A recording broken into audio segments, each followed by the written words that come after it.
For those of you who don't know me yet, and I have the pleasure of working with the founders you're about to meet tonight, every day. Startmate is one of the most successful accelerators in the world. That is because we have a community of the best mentors, investors, operators, but most importantly, founders in the world. Let me expand on that. Startmate was founded in 2011 by Nikki Stevak, Mike Cannon-Brooks, and Scott Farquhar. 2011 was our first cohort of 5 teams, and Startmate showed its early success, with Gravel being acquired by Walmart.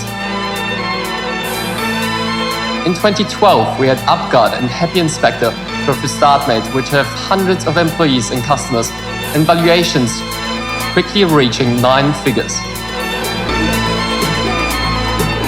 2013, Backrod, hundreds of employees, San Francisco-based, valuation of over $100 million. On the other side, Adrolo, providing education in every school in Victoria.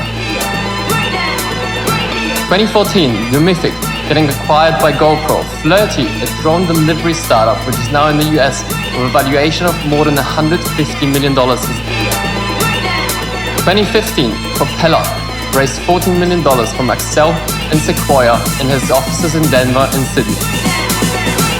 2016, Alevio, far surpassing $1 million in annual recurring revenue and is now profitable. But the point is, Australian founders are winning on a world stage. Startmate is competing on a world stage. And if all those companies don't deserve a huge round of applause, I don't know what does.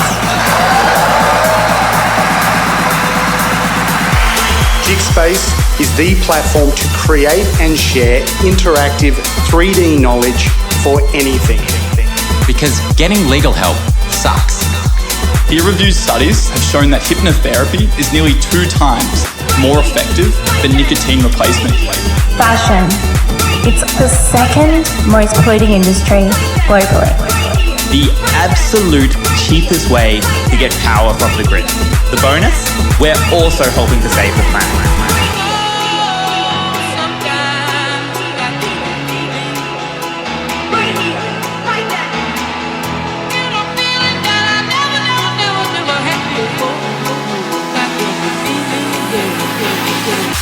In the tech business world, learning that you're a unicorn is music to the ears.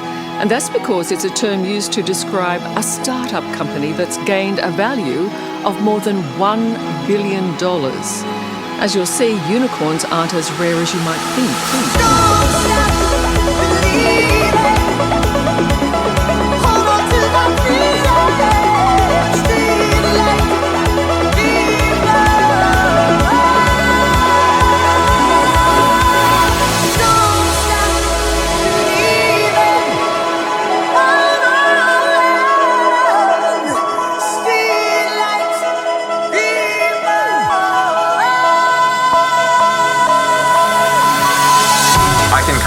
Say that the Propeller wouldn't be here and our team wouldn't have grown and our business wouldn't have grown without that slingshot that Startmate gave us. We're extremely grateful for the opportunity to have participated in Startmate, and we look forward to seeing what the next generations bring. We wouldn't be anywhere without Startmate. Thank you, Startmate. We are forever grateful. Startmate does that for a lot of founders and companies. Startmate Demo Day! I only have one request from you. Make some noise!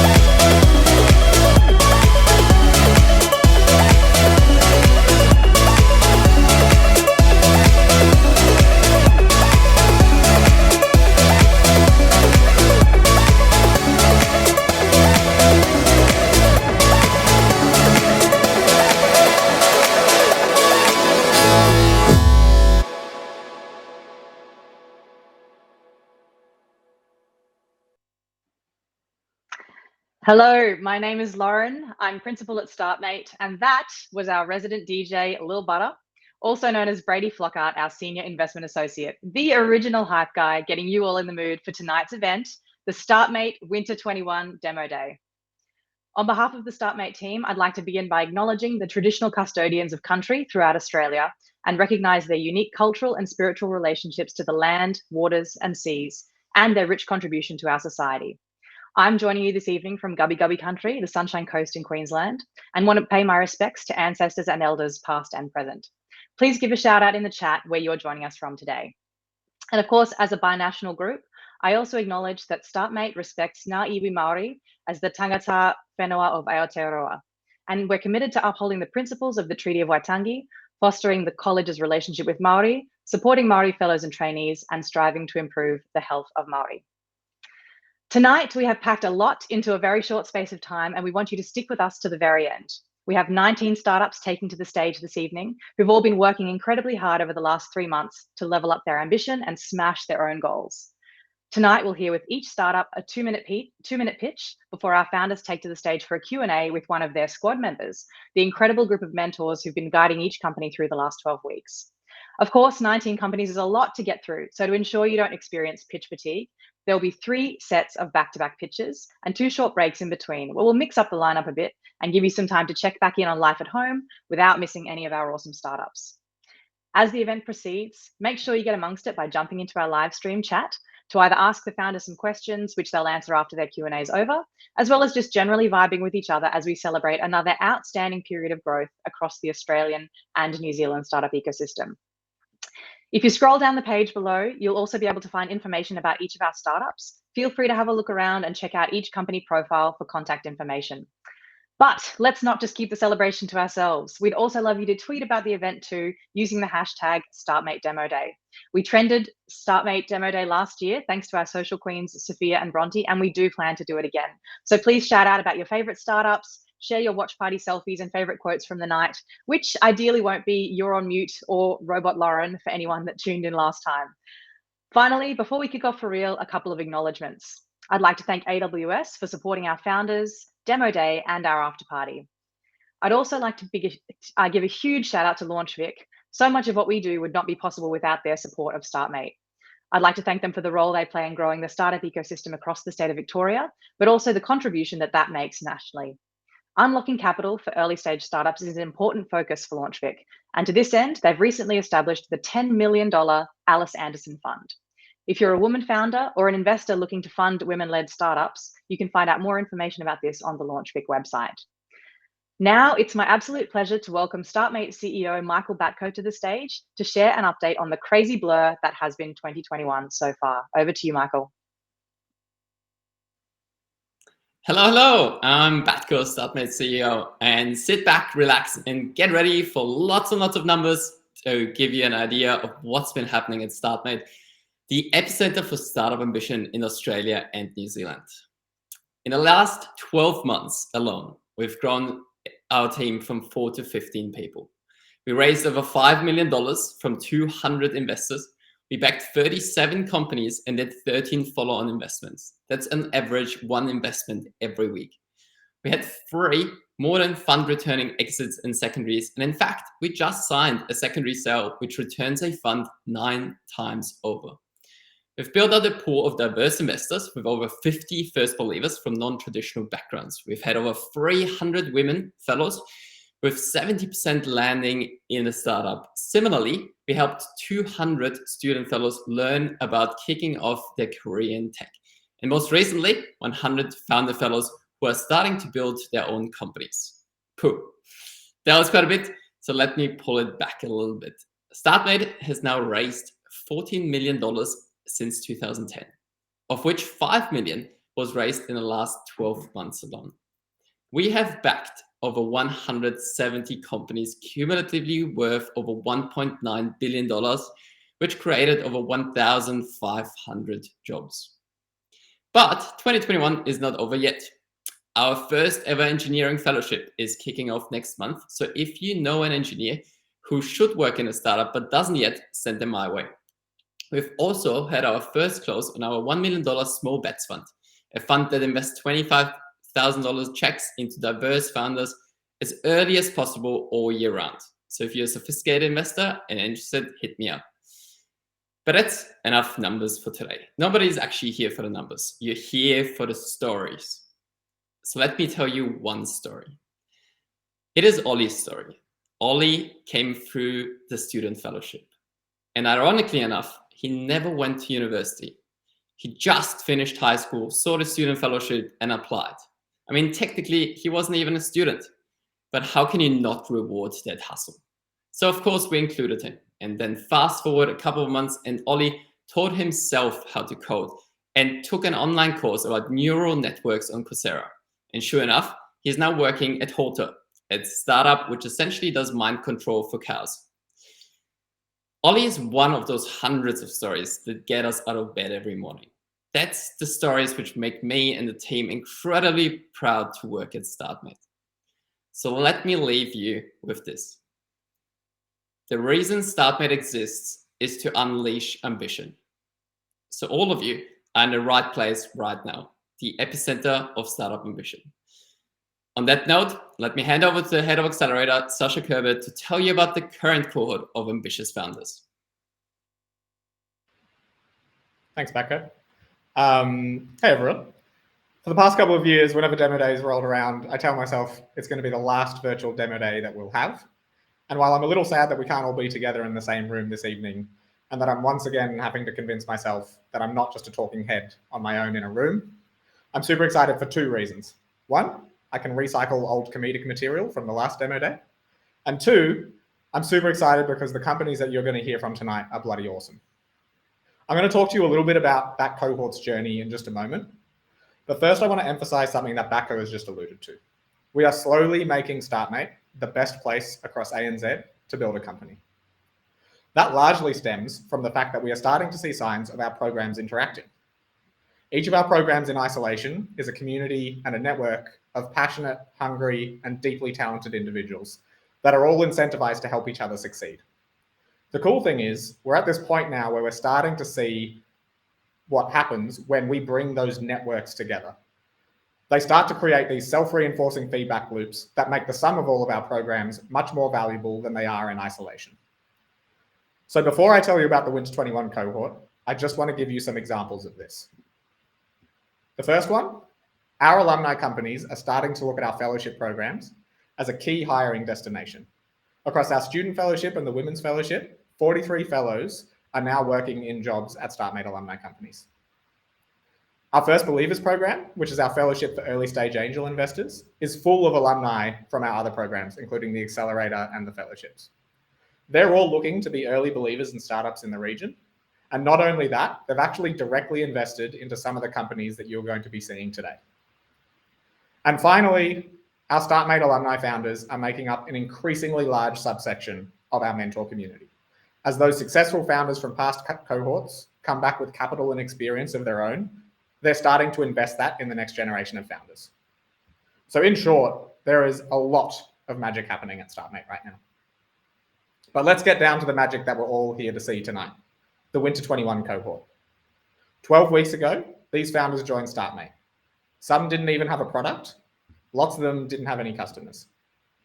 During the early weeks of the program, we exposed those founders to our mentor community, and we helped them set their goals for the program and for the next 12 months. These founders have spent the last 12 weeks running as hard as they possibly can at achieving those goals. And the beauty of our accelerator program is that it's not a startup school. There isn't any curriculum.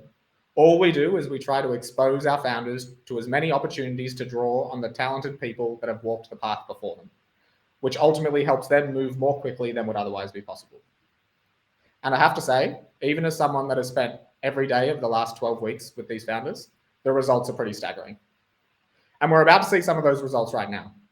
But one final thing before we do, I do just want to give all of our amazing mentors in the W21 cohort a big shout out. It never ceases to amaze me how generous you all are with your time and how willingly you jump in to help our founders. Without fail, when you ask one of the founders what their favorite part of the program is, the mentors are always right at the top of that list. So a big thank you on behalf of all of us. So it's now officially time to kick off demo day. In the next half-hour batch, you'll hear from 6 startups working on everything from gamified financial education, workplace psychological safety, to a platform that empowers people managers around the world. And first cab off the ranks is Flux, which will be followed by a live Q&A with Flux co-founder Brett Joffe and Startmate mentor Kate Dinnan. 1 in 2 people struggle with basic financial literacy. Now, a low level of financial literacy can lead an individual down one of 2 paths: a life of crippling debt and financial insecurity, or a life of wealth accumulation and financial freedom. So how do you make financial education engaging for the generations that desperately need it? My name is Brett Joffe, and I'm the co-founder of Flux. And we have turned financial education into a game. We incentivize our community to boost financial knowledge and financial habits.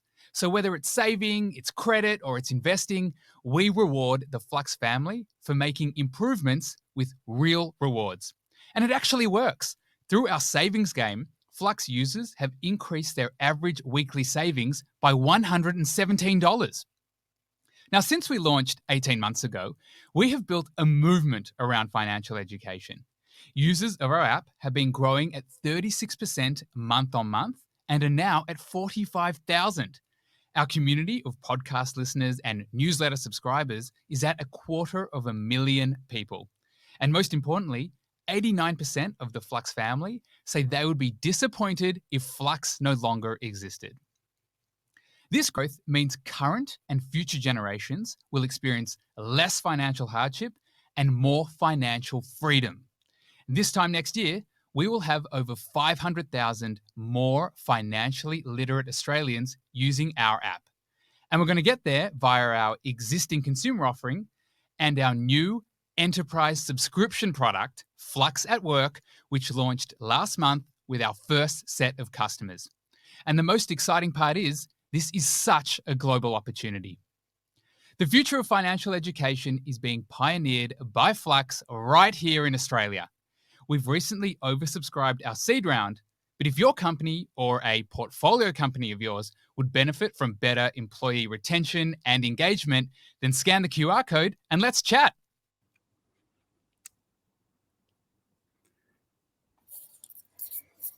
Brett, it has been amazing to be part of your squad and to see Flux at Work go from idea to product during Startmate. Can you please tell everyone here more about Flux at Work? Absolutely, Kate. Thank you. Well, firstly, Flux at Work is a subscription product for employers that want to support the financial well-being of their teams. Now, quickly, some context. 60% of employees say that finances are their number one source of stress. And financial stress has a direct impact on things like employee retention and employee productivity, and that's a really big challenge for employers. So we have built a really strong capability around helping people reduce financial stress and improve financial confidence. And now we're taking those insights about consumers and we're offering it to employees. And, there's never been a more important time to do this. And that's because since COVID, 70% of employees say that their financial stress has increased. And the early signs for us have been really positive. In just the first week since we went live, we've already signed up 6 business customers and we're in conversations with many, many more. And the feedback from these employers so far is that Flux at Work really fills a big gap for them.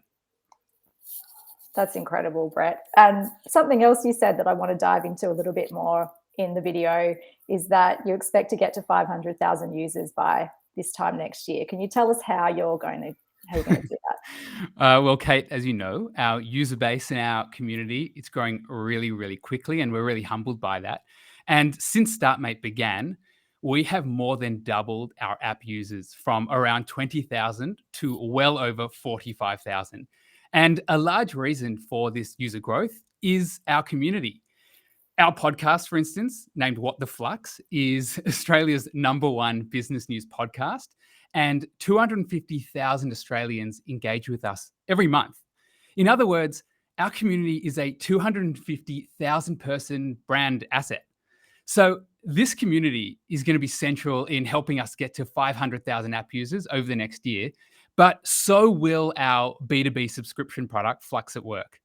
Now, ultimately, financial literacy and financial well-being, it's a major problem globally. And we're helping to solve this problem here in Australia and soon around the world. So the time is right for Flux to deliver financial education in a highly engaging and scalable way. And the outcome will be generations of people that experience less financial hardship and more financial freedom. Awesome. How cool was that? Thanks, Kate and Brett. Really interesting to hear the approach you're taking to financial literacy and education. And that community you've built sounds pretty incredible. So next up, we've got a company called chnnl. And you'll be hearing from founder Liz Berryman and Startmate mentor Craig Davis after the video ends.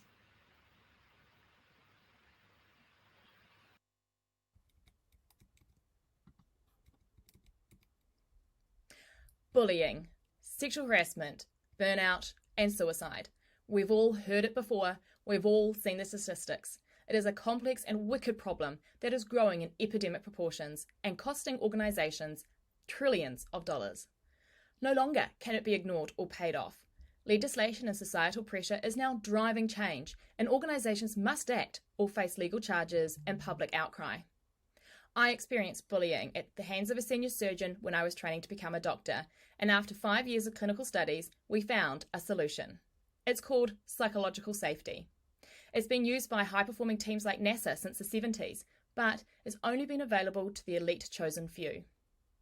Our research shows that true psychological safety is a daily commitment, and it requires data and insights to continually drive cultural transformation. No end-to-end scalable solution has been available. That is, until now. Introducing chnnl, a safe place for employees to share and organisations and leaders to take action, using award-winning technology to empower individuals, teams and entire workplaces to be transformed by the power of psychological safety. Developed by our in-house internationally renowned experts, we have a team that is leading the field. And it's no wonder that customers are lining up to join the chnnl revolution. With launching in April last year and now being live in 7 countries, with organisations like High Performing Sport, global oil and gas providers, frontline healthcare workers in 5 hospitals, and a statewide rollout in South Australia Health, and 20,000 first responders.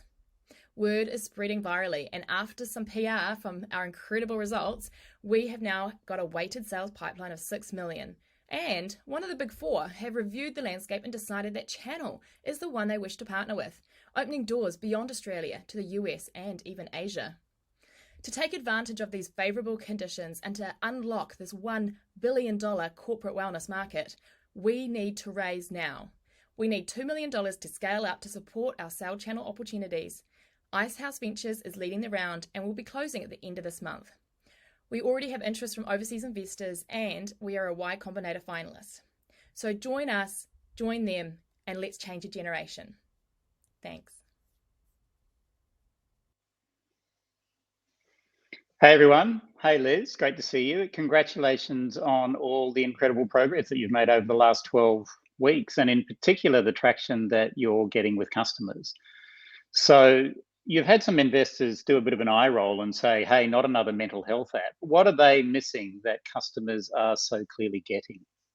Yeah, thanks, Craig. We are a complete solution. We don't just focus on the individual, but look at the wider work environment, right from the individual level to team leaders, executives, and whole organizations, providing a safe channel from the front line to the boardroom. This ensures an organizational-wide cultural transformation. And that's why we're getting so much traction with organizations like first responders and high-performance sport, because there's no point in giving people an app for mental health when the reason they're being bullied is a work environment problem, and it's the culture that needs fixing. Yeah, awesome. So let's just talk about the last 18 months, because everyone's been feeling it. It's been a very tough time to be alive. How is it that you and chnnl are doing or delivering psychological safety on a daily basis? Well, we're working with some organisations that have had 30% of their staff out on burnout leave, and that's not unusual.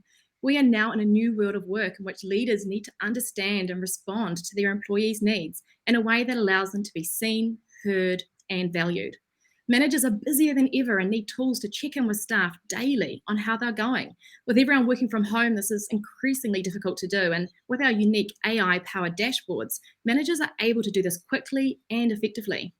Channel is also the only solution that satisfies all the ISO certification requirements for psychological safety. Yeah, fantastic. So tell us about a time where you've lost a customer and what you've learned from that.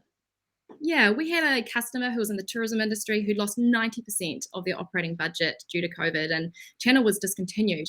However, the employees managed to find a way to get themselves back onto the app, and they kept using it, and we thought it was quite fascinating. So we let them do it. And then one Sunday, a couple of months later, we had a red flag come through the app, and we were able to reach out to that employee and get them crisis support when and where they needed it. And when we informed the organisation of what had happened, they said that Channel literally saved a life. This product is so valuable. And now we're actually looking at doing a full rollout with that organisation. Fantastic. That's such a great story. How cool is that? Thanks, Craig and Liz. Liz, I've always been inspired by the impact that your company could have on thousands and thousands of people around the world. So it's been awesome to see your progress over the last 12 weeks. Next up, we're going to learn a bit more about the creator economy with a company called Flow. You'll be hearing from Glenn, the founder, and his Startmate mentor, Jackie. But first, we're going to watch their video.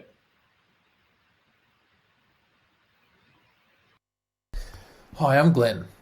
I want you to try to imagine a world without these things. And I bet you can't. That's because the creative economy is woven into every aspect of our lives. Aside from being one of the fastest growing sectors globally, it offers new solutions to old problems and lets us imagine better ways of living. Sadly, much of the economic infrastructure underpinning the creative economy is broken or inefficient. Our big vision is to address these inefficiencies and build a fintech-enabled platform that will power creative industries worldwide, combining embedded finance, creator tools, and a thriving community and marketplace that we call a prosperity engine.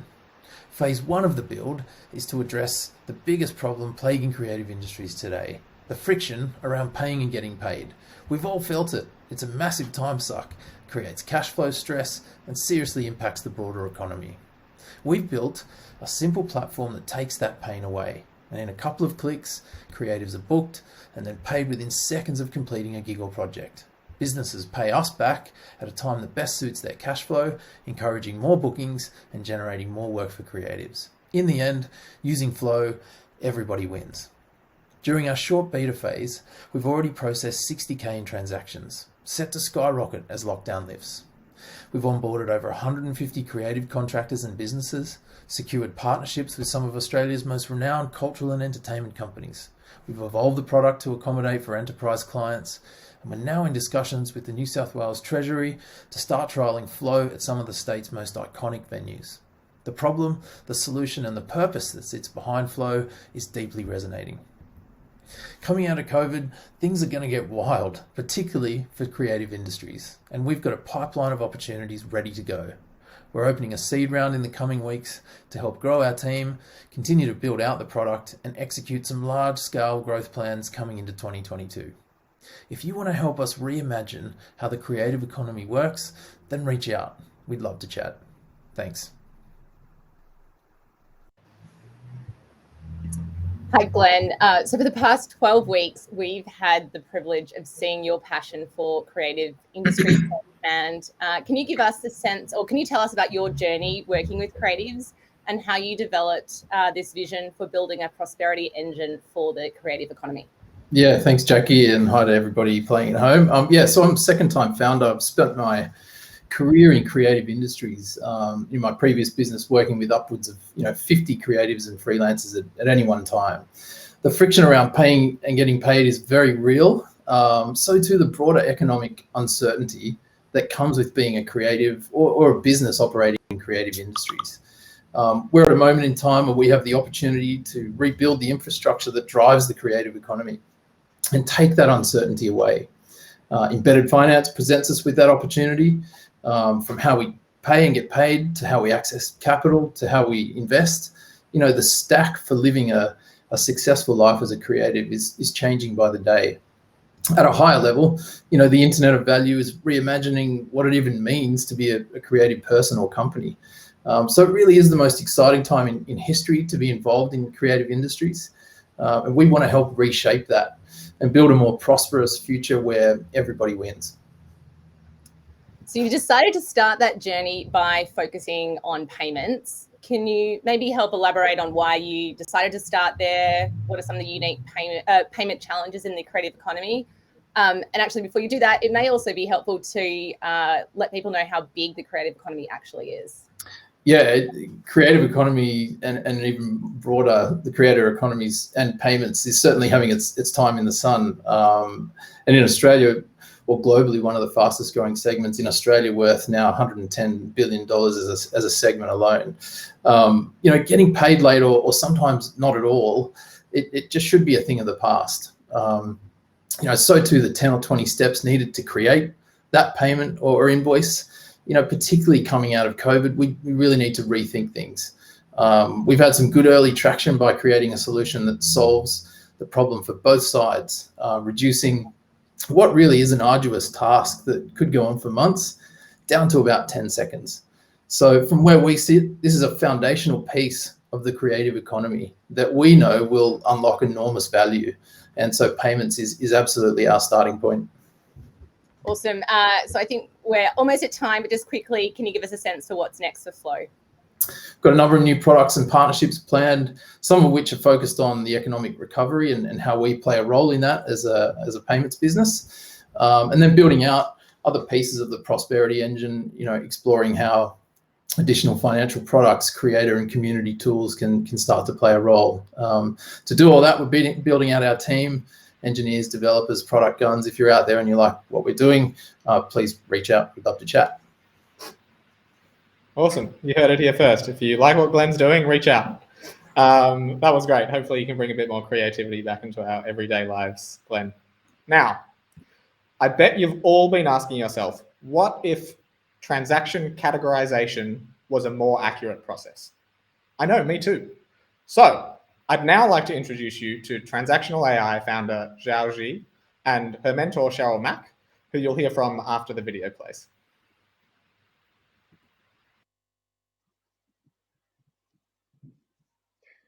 Imagine a world with no more spam, where in the middle of winter, warm socks are delivered to you when you need them, instead of right after you bought them. This is a future where any business is empowered to understand and serve the needs of their customers through transaction data. Customer bank transaction data is one of the most powerful data sources because it contains our day-to-day spending behaviors from all aspects in our lives and across all merchants. It is not monopolized by any single institution. Initiatives like open banking makes it even more readily available. There is this incredible opportunity for businesses to gain the most in-depth customer insights in human history. But the hard part is how to derive accurate customer insights at scale when existing systems still struggle with the long tail of previously unseen merchants at single transaction level. At Transactional AI, we solve this by building an AI system that not only accurately categorizes, it also enriches transactions with contextual and behavioral information which are essential for painting high-fidelity customer insights at scale. For example, I bought something at McDonald's today. It's easy to tell it's an expense and likely for food. What Transactional AI can tell you is, as a customer, do I like grabbing it regularly on my daily commute? Or is it just a one-off kid's birthday party?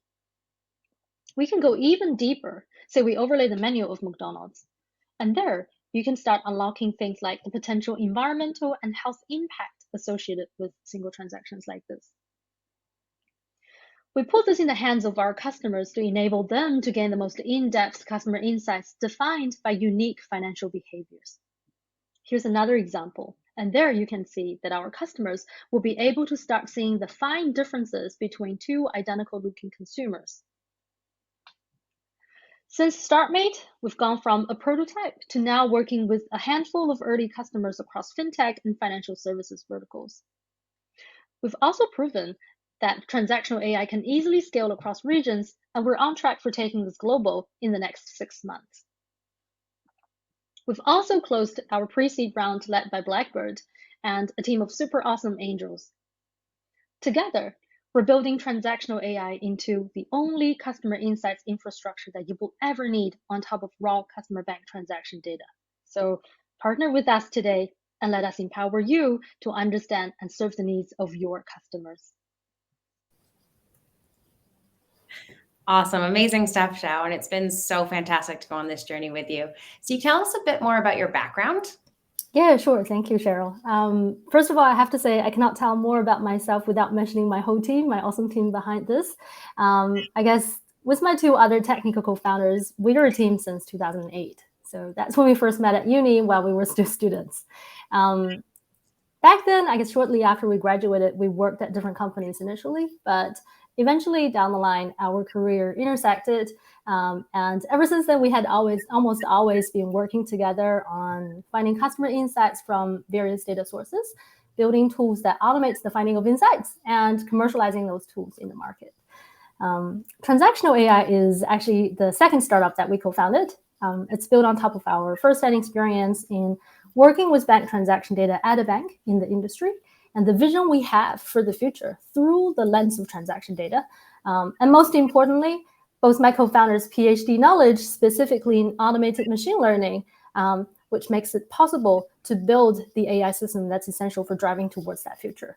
I'm more than happy to share more about my team, our first startup, the failure of it, and the learnings from it. But I guess we can leave that till afterwards. Very unique background. I love it. So can you tell us a bit more about the use cases and who your target customer is? Sure. In essence, transactional AI is built to really enable companies to understand their customers through the unique lens of financial behaviors. So reflected in our early customer conversations and tractions, what we observed is a natural alignment with companies that are, number one, obviously, they need to already be sitting on a large amount of transaction data. Number two is these companies, they have very clear vision for driving the top line business growth or delivering enhanced product experience through the better understanding of their customers and through deeper and better customer insights. So we're able to help these companies go straight from raw transaction data to insights, saving all the overheads and pains in all the middle steps involved. So if this sounds like someone in the audience, or if these priorities have been keeping someone in the audience awake at night, we're here to help and we'd love to chat. Awesome. Thank you, Xiao. Thanks, Cheryl. Hey, thank you. That was awesome. See, I told you wanted to know more about transaction categorization. All right. So if you're following along on social media, you probably will have seen that I'm currently being hazed for the look of panic that I have when the video transitions. So I'm going to lean into it this time and make a silly face. But before that, I'm going to introduce the next speaker. So next up, we have a company called A Helpline with founder Elliot Taylor. And you're also going to hear from the wonderful Lauren Kaplan, who you heard from earlier today at Startmate. Quick content warning before we go into it. This next video covers themes of suicide and mental health issues. Just a warning. Did you know that 20 million people attempt suicide every year? My name is Elliot, and I'm going to share with you how A Helpline is partnering with the world's biggest internet platforms to save lives online. A few years ago, I found myself in the emergency department with a young person who had tried to take their life. At the hospital, her boyfriend said to me, "You should see what was on her phone when I found her." He handed it to me. She was logged into Tumblr, and there at the top was this text post. It was a suicide note. When this young person went to take their life, she didn't tell her boyfriend, a counsellor, or me. She told Tumblr. And this isn't an isolated incident. We know people are experiencing mental health crisis online more than ever. Yet, finding help online isn't easy. While the largest platforms in the world all aim to connect people to crisis services, current approaches are full of broken links, difficult to use, and lack global coverage. At A Helpline, our team has spent decades supporting people in their darkest moments. We help internet platforms like social networks and online games care for their users by embedding support within their products. When a user shows signs of distress, we connect them instantly with the most relevant helpline through our global network of partner organizations. It's the largest emotional support system in the world. Right now, we're closing deals with major players that will see us offering support for hundreds of millions of users every day. Companies integrate our API, widget, or white-labeled web app with 20% of revenue shared with helplines themselves. We've built a strong reputation through key partnerships and a vast network of companies, and during Startmate, doubled both our global coverage and users. That means that in the last 12 weeks, we, a tiny team from New Zealand, connected over 4,500 people struggling with suicide and other issues to free support. To help us in our mission to build the world's largest online emotional support system, we're raising a pre-seed round of $350K. If this excites you as an investor, customer, or partner, then I'd love to chat. Hello, Elliot. Thank you so much for that incredible pitch and outline of what you've been working on over the last 3 months. It's been such a pleasure seeing your progress over this time. It was awesome to hear about what you essentially have been working on and what you've achieved over the past few weeks, but I'd really love to understand what actually led you to working in this problem space and building Find a Helpline in the first place. Yeah, sure. So prior to Find a Helpline, for 10 years, I was a senior leader at a nationwide youth charity. And one of my focus areas there was the intersection of social media and mental health. And so while they built a team of experienced helpline managers and supervisors to create the world's first proactive helpline on social media, and it was backed by one of New Zealand's largest telcos. And so it was out of that work that our team really discovered how just broken crisis intervention is online. And so we founded Find a Helpline to make it easy for people to find support when and where they need it.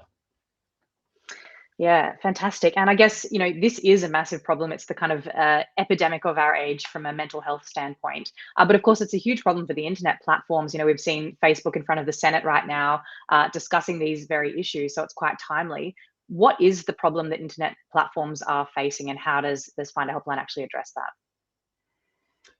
So maybe the best way to explain it is like this. So for a moment, imagine you're the leader of a social media or gaming company. Maybe there's some real ones out there.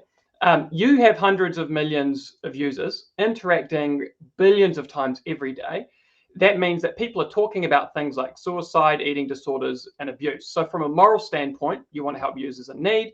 From a brand, you want to maintain that public trust. From a legal standpoint, you want to be protected. So Helplines is one of the key strategies used by platforms to address that, but building it yourself is really time consuming and expensive. So Find a Helpline does it for you by plugging it in, providing the world's most reliable helpline data set in one easy integration. And you've played a really interesting role in the Winter 21 cohort in that you are actually a social enterprise or a profit for purpose place in the program alongside the rest of the cohort. What does that actually mean in practice? Yeah, so social enterprise means we marry profit and social impact. So on the profit side, returns for stakeholders. On the impact side, obviously the impact we make with people in crisis, getting them help, but also we have a 20% revenue share with helplines. Most of them are charities. So we pay helplines according to how many people contact them each month. That ties helpline revenue to user demand, incentivizes those helplines to adapt their services to what users want. So our goal is that in 10 years, the helpline industry will look remarkably different than it does today because of the downstream effect of Find a Helpline and that revenue share. That's an incredible impact that you're going to have. So congratulations again. How awesome is that? I've always thought your mission's pretty incredible, Elliot, and seeing how you've developed over the last 12 weeks and your ambition and how you're thinking about tackling that problem has been awesome. We always talk about Startmate being this process of unhatching founders, and you certainly personify that, Elliot. So amazing work. Can't wait to see the impact you have next. Cool. So we have one startup left in this batch, and it's a good one. So you're going to hear about a platform that is looking to empower people managers all around the world. It's called the Mintable. You're going to hear from founder Lauren Humphrey and her Startmate mentor, Oliver Berger. I'm Lauren. Hi, I'm Mel. Did you know that nearly half of managers feel unprepared for their role and 87% wish they had more training? This means that 1/2 of the professional world, all of us who report to those managers, are not set up to succeed. And organizations experience decline in performance, culture, employee engagement, and retention, all at the hands of ill-equipped people managers. It seems crazy that the market continues to focus on HR, people ops, individual contributors, and executives. but not our people managers. So how does this translate? Training that ticks the box, coaching for executives, and HR tools that ask managers to complete more activities without the actual support to complete them. So we're taking a decade of developing and supporting people managers and building an empowerment platform. Think learning, community, and tools for managers by managers.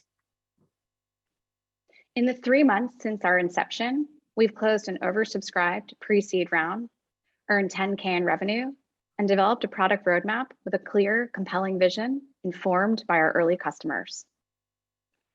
Our first offering in market is a cohort-based learning accelerator that gives ambitious new people managers confidence and capability. We work directly with people managers and partner with talent-minded organizations who want to support their people managers. This means we're able to tap into generous L&D budget at the individual and organizational level. By April, we'll have 1,000 people managers on our platform and a product in market to help those same managers adopt what they've learned. The pandemic has put overwhelming pressure on managers and organizations to better support their talent. Professionals are seeking community and learning from their networks like never before. And Millennial and Gen Z employees expect more empowerment and development. So it's time to amplify the amplifiers so that everyone is empowered to reach their full potential. Thanks so much, Lauren. It's been awesome working with you the last few weeks and also actually being part of the program. You talk a lot about empowering managers, but what exactly do you mean by a manager? Sure, Oliver, it's been great working with you and it's such a privilege to be here. So yeah, we mean people managers and not the pencil pushing, disgruntled middle managers of the past. We mean the empowering, talent unlocking people who work through others. And that's the people who are today incredibly underserved in the market.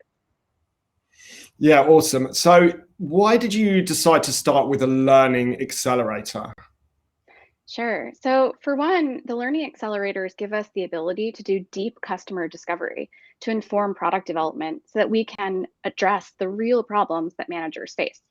Second, learning is where there is budget and a huge desire to invest in managers. And last, we've discovered that learning is an entry point into the hearts and minds of our people managers.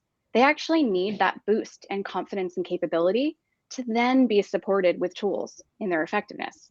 So learning without doing or doing without learning are not sufficient to solve the problems that they face. Yeah, that makes a ton of sense. And what did you discover in this process? Okay, well, first, good news is that the content that we've developed from over a decade of experience is resonating. Managers do need and want foundational soft skills to succeed. The big insight, though, that we're super excited about is that they want us to help them after the training. We've literally heard, can you follow me into my day and tell me what to do?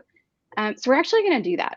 I know that might sound crazy, but we're going to build on top of where managers work and surface content and insights when they need them. Think the gong for people managers. Yeah, great. And like I said, I've done this. How do you think about scaling this out to the next level? Sure. Today, the cohort-based learning accelerators are relatively high touch. So our minds, of course, are on scale.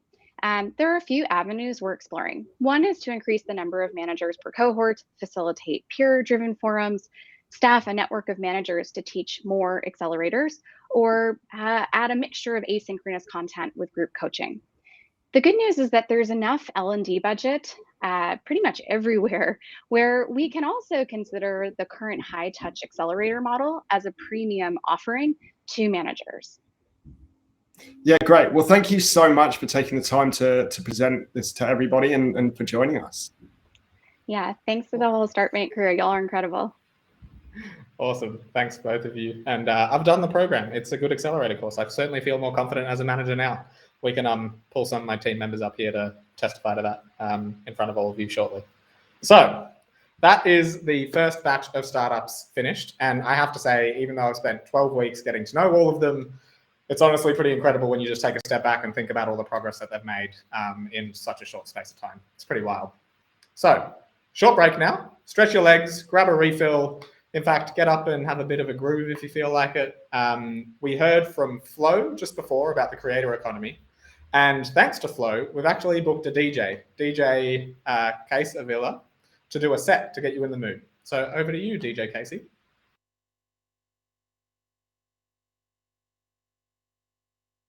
Hey everyone, I'm KC, a Sydney-based music producer,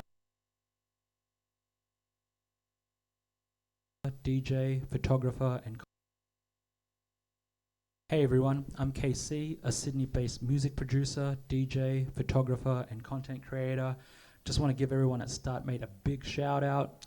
My booking today is done by the awesome Flow Payments, an instant payments platform changing the game for people and businesses in the creative industries and how they pay and get paid. I'll definitely be using this for my gigs in the future. Just want to start off today by doing a bit of a lockdown performance with my homie Jade Kenji. Hope you guys enjoy the vibe. Peace. Hey everyone, my name is Jade Kenji and I'm here with my friend Kay Sevilla. We're going to perform one of my personal favorites off of our EP Marayaka. It's called I Am For Real.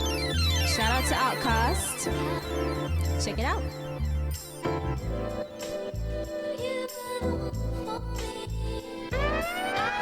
I'm sorry, Miss Jackson. I am for real. Never meant to make your daughter cry. I apologize a trillion times. I'm sorry, Miss Jackson. I am for real. Never meant to make your daughter cry. I apologize. Pulling up to the curb, I cut the engine. I find a number in my phone, I get to texting. I'm not a cheater, but I got to creep. The only time I get to see my girl is once a week. Miss Jackson, I don't know if you know what you're doing. Eastside admit it's your baby I'm pursuing. And if we're gonna go tit for tat, will she chase me for some and chase a cat right back? Ow, I think it's time you bowed out of the process. I see the stress making you thinner. Busy crying about our progress. Throughout the spring and the summer, the winter, but never fall. We've been through it all.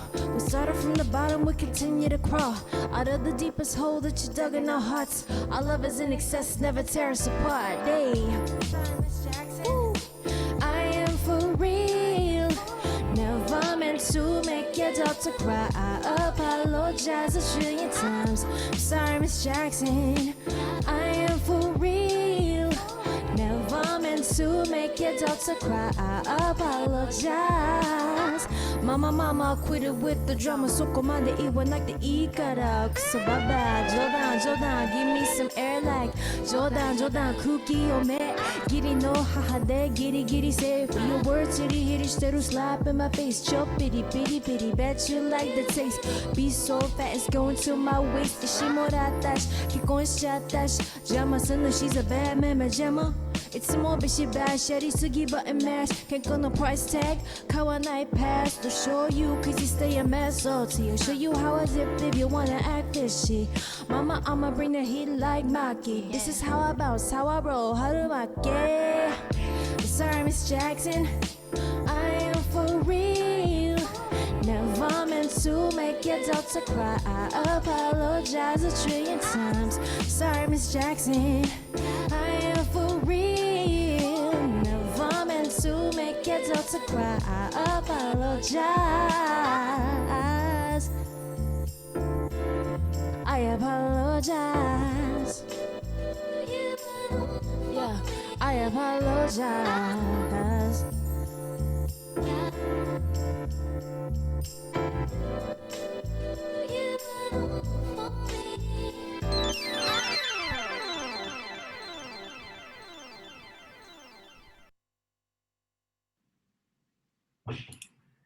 That feels incredibly unfair to have to follow up that. Wasn't that just incredible? Thank you, DJ KC, Jake Kenji, and Flo. Absolutely blown away.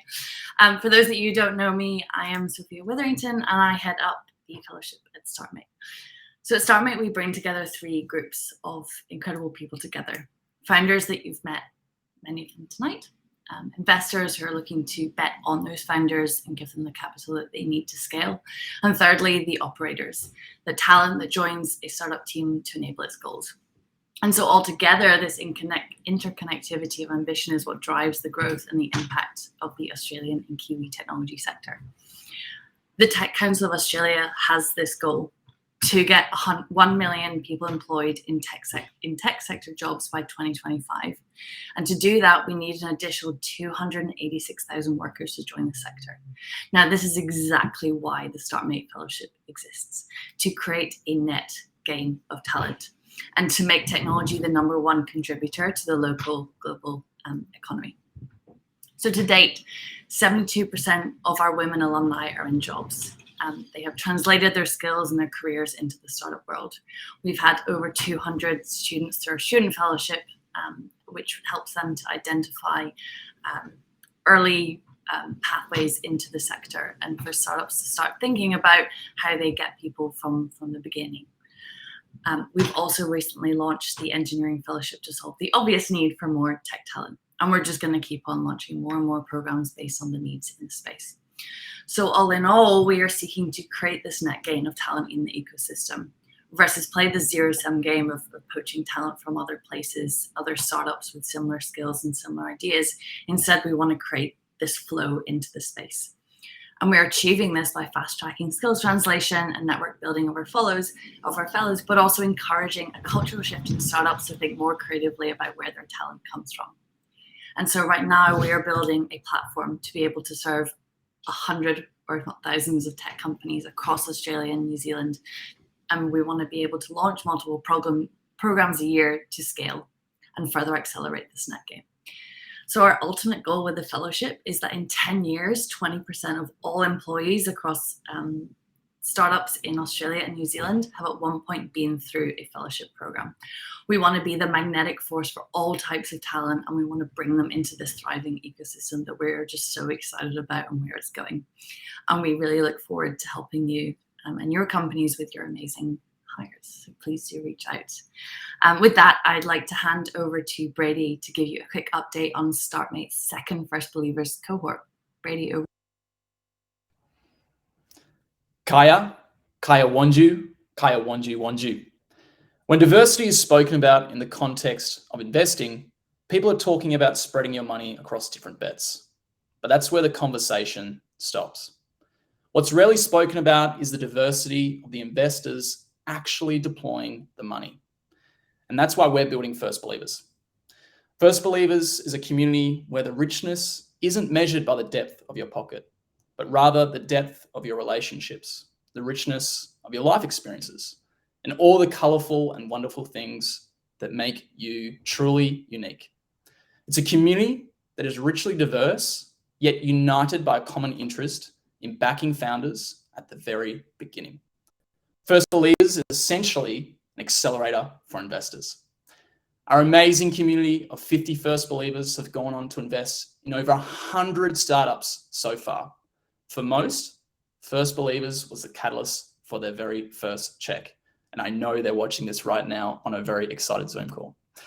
Cohort 3 kicks off in March 2022. I'd highly recommend expressing your interest on the Startmate website. Plus, we've got a number of events lined up before then that I'd love to see you at. Follow us on our socials for all the details and future DJ sets. Yes, you can see the chat on the side of the video lighting up with love from our First Believers for DJ Lil Butter, otherwise known as Brady Flockhart, for the impact that the fellowship's having, thanks to Sophia and the fellowship team, and of course DJ KC at the top of the set. But with that, it's back to our regular scheduled entertainment for now. So for anyone thinking an hour ahead, or perhaps those of you who are actually already on different time zones and are already a few hours ahead, there will be a demo day after party tonight, brought to you by the AWS Startups team, who've been active supporters of the Australian ecosystem for almost a decade. The AWS after party will be hosted in Gathertown, and the link will be posted in the chat when demo day comes to an end. So do stick around to gather with your friends across the ecosystem. But let's kick off our next batch of pitches.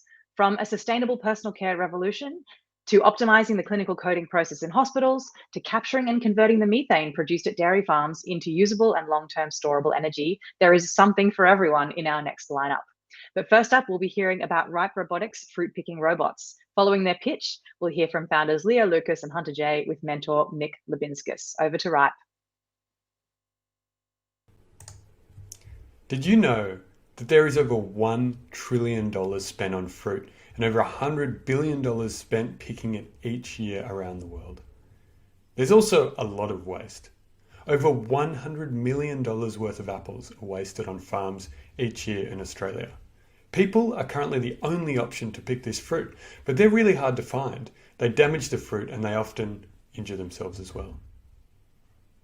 For us to feed billions more people around the world, we need to change how we produce and harvest fruit, moving from a wasteful, disconnected process to an autonomous, resourceful, and integrated system that leverages data to improve yield and reduce waste. We are one of the first companies in the world to be doing this for tree fruit, taking advantage of recent developments in edge computing, artificial intelligence, and new forms of remote connectivity. We are building a commercial robot that will be able to pick fruit better, cheaper, and faster than a human, and we've already overcome many of the technical barriers to scaling this technology. The industry is also desperate for our solution. We have already signed up 3 pilot customers with $1.4 million in potential revenue and grown a waiting list worth over $100 million per year in just harvesting revenue. This includes some of the biggest names in the business. And we're just scratching the surface. We've barely done any marketing to get to this point. We've also assembled a team of technical and industry experts who have demonstrated experience building, commercializing, and scaling complex technology systems. We've just oversubscribed our seed round, and we are growing our team of world-class engineers.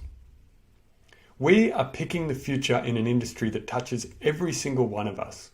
If you want to be part of this journey as an employee, an investor, or a customer, contact us at riperobotics.com.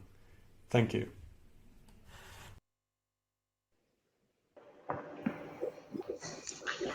Hey team, amazing. So many good puns to use here, but I want to start with you. One of the things I learned a lot about working with you is robotics as a service. Can you explain what that means?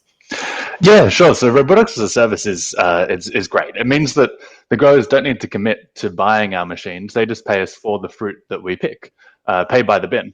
That means we can move the machines to where they're needed as the seasons change and we pick different fruit varieties. And it also aligns our incentives with the growers. So we care about getting the fruit picked at the best time and quality rather than about selling machines. And you've taken a modular approach rather than make a huge machine. What's the advantages of that for you? Yeah, so modularity is super important because it's very important to be able to upgrade the machines after they're built. If you have a fleet in the field and you want them to be doing pruning or thinning or something other than picking, you need to be able to go in and change the end effector easily for these other tasks. And we can do that on any part. We can do that with any part on the machine. We also want to make the machines as small as possible. So we're not trying to get one machine to pick the entire orchard. We're better off using a whole fleet to do that. That way, if one breaks down or if there's an issue, it doesn't hold up the entire harvest for that farmer for that year.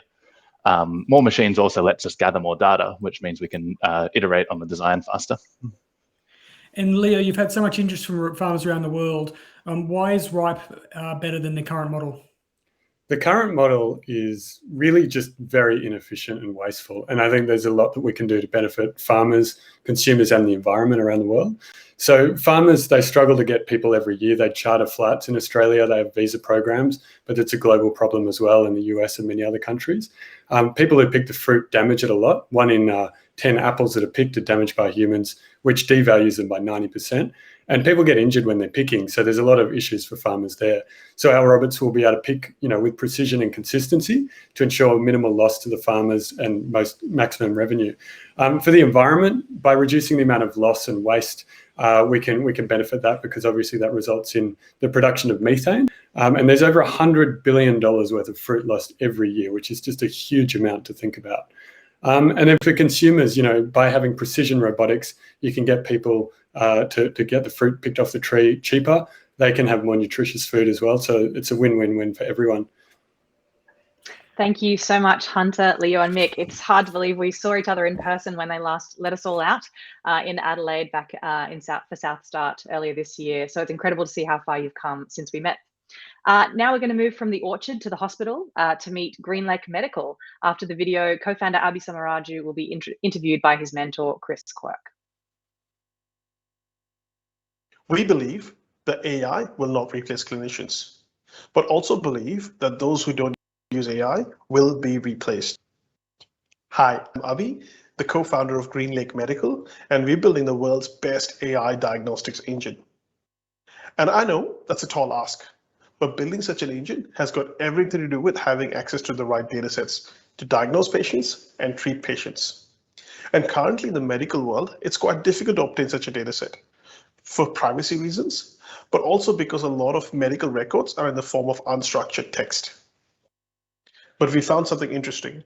Hospitals around the world employ a group of humans to read every single medical record of every single patient in the hospital to determine their diagnoses and treatments. Now, these people do it so that hospitals can actually make claims against health funds and get paid for the work they do. Now, it turns out this process is quite manual and therefore error-prone, with misdiagnoses and treatments leading to hospitals literally losing billions of dollars annually. We've built a product to automate this process. Firstly, to make them faster, but more importantly, to increase the hospital's annual revenue. We've obtained regulatory approval for this product, which is valid in 18 countries, and just within 4 months of launch, we have landed our first enterprise customer. We've got a killer team of machine learning experts with deep family connections into this space. Our product today already helps hospitals obtain a great ROI by increasing their annual revenue. But in the background, we're building the world's best AI database to help clinicians diagnose patients better and ultimately save lives. If you would like to be involved, we're raising a seed round, and you can connect with me here. Thank you very much for your time. Hey, Avi. First, let me say what a pleasure it's been working with you and Sri over the last 3 months. But let's touch on something that the squad already knows. What makes your team so special? Thanks a lot, Chris. Pleasures on both sides. We love working with all of you at Startmate. In terms of a team, I think we've got an amazing team exactly right for this problem. So my co-founder, Sri, he's based in Germany, declined a job at AWS to lead a machine learning team to start founding his own company. Did an amazing job there and now joined us on Greenlake. And me, before starting out on Greenlake Medical itself, I was working at Cisco, building new products for Cisco in the intersection of AI and security. So we've both got great machine learning skills. And best of all, my mother-in-law, who is a clinical coder, has been for over 20 years at Auckland. And she lives with me now through the pandemic, has been sort of giving us daily feedback on the product and been working with us regularly to build it. So we've got an amazing team for this problem itself. Awesome. I think the biggest question on everybody's mind will be around what the time that it takes to sell to hospitals. Can you tell us a little bit about how you're bringing that sales cycle down? Absolutely. I mean, look, it's clear that hospital sales take a long time, right? Everybody knows it. But I think there's a couple of things that sort of make us uniquely different. Firstly, we're not in the clinical treatment pathway, which means that the regulatory process itself is quite different, right? And we've done all the hard work to actually get the regulatory approval already. And one of only a handful of companies that have this regulatory approval. So that's already great for us. And the second thing is clinical coding software. It's not optional. Every hospital has to buy it. So we don't have to convince them to buy something new. They already have to buy it. We just have to prove that we're better than competition in this space.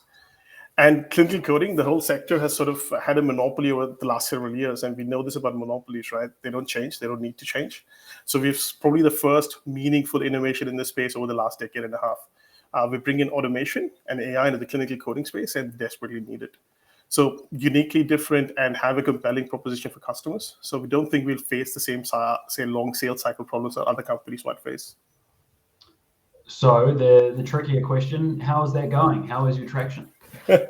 Yeah, good question, right? So, I mean, so in terms of regulatory approval, we've got our approval in May this year. So just over the last 4 months, we've managed to already land our first enterprise customer, a top 3 insurance firm in New Zealand. And at the same time, I think in terms of the hospital sector itself, right? I mean, of course, over the last 4 months, it's almost been hibernation because of COVID, with anything to do with anything else other than COVID. But this is really where Startmate has helped us immensely to understand our sales process, build a structured process around it, so have a good cold outreach, good warm outreach campaign, which has really helped us build a good network of leads already. Thank you so much, Abby and Chris. There's a comment in the chat from Janice, who's viewing, saying, I remember as a junior doctor being relegated to prowl through the notes to highlight keywords for funding. So Greenlake Medical striking a chord there with our audience. Now we're going to move back to the farm, this time to hear from Vertus Energy, with founder Benjamin Howard and mentor John Wood joining us after this short video. Welcome to Vertus Energy. We make fossil natural gas extinct. Fossil natural gas has been a useful and adaptive fuel that provides 25% of the world's energy mix. But if we have any hope of preventing climate change, we have to substitute this for something that is as equally powerful and renewable. Anaerobic digestion produces this powerful green fuel from waste. AD plants have three major flaws that stop them from reaching their full climate change potential. They have slow processing times, they have poor methane yield, only 50% methane-rich biogas, and they rely heavily on government subsidies. Vertus Energy changes all of this with its first product, Brio. AD plants can now process 3 times more waste with the same size system. It delivers more energy, 80% methane-rich biogas from the same feedstock. It's highly resistant to contaminants, and it's adaptable to multiple waste streams. Brio makes defossilization of the heavy polluting industries, such as industrial heating, shipping, and heavy transport, not just achievable, but affordable. In the last 3 months, we've managed to complete our pre-seed round of 1.15. We've commenced our first paid pilot, and we've signed the contract for our second larger pilot, which will commence in early 2022. We've developed conversations with some of the largest owner-operators in the world who've labelled Vertus Energy as the future of the industry. Our technology is at the forefront of the green fuel industry. So now we're looking for collaboration and partnerships with companies who want to join our green fuel revolution. Please reach out via our website, vertusenergy.com. Hi, John. G'day, Benjamin.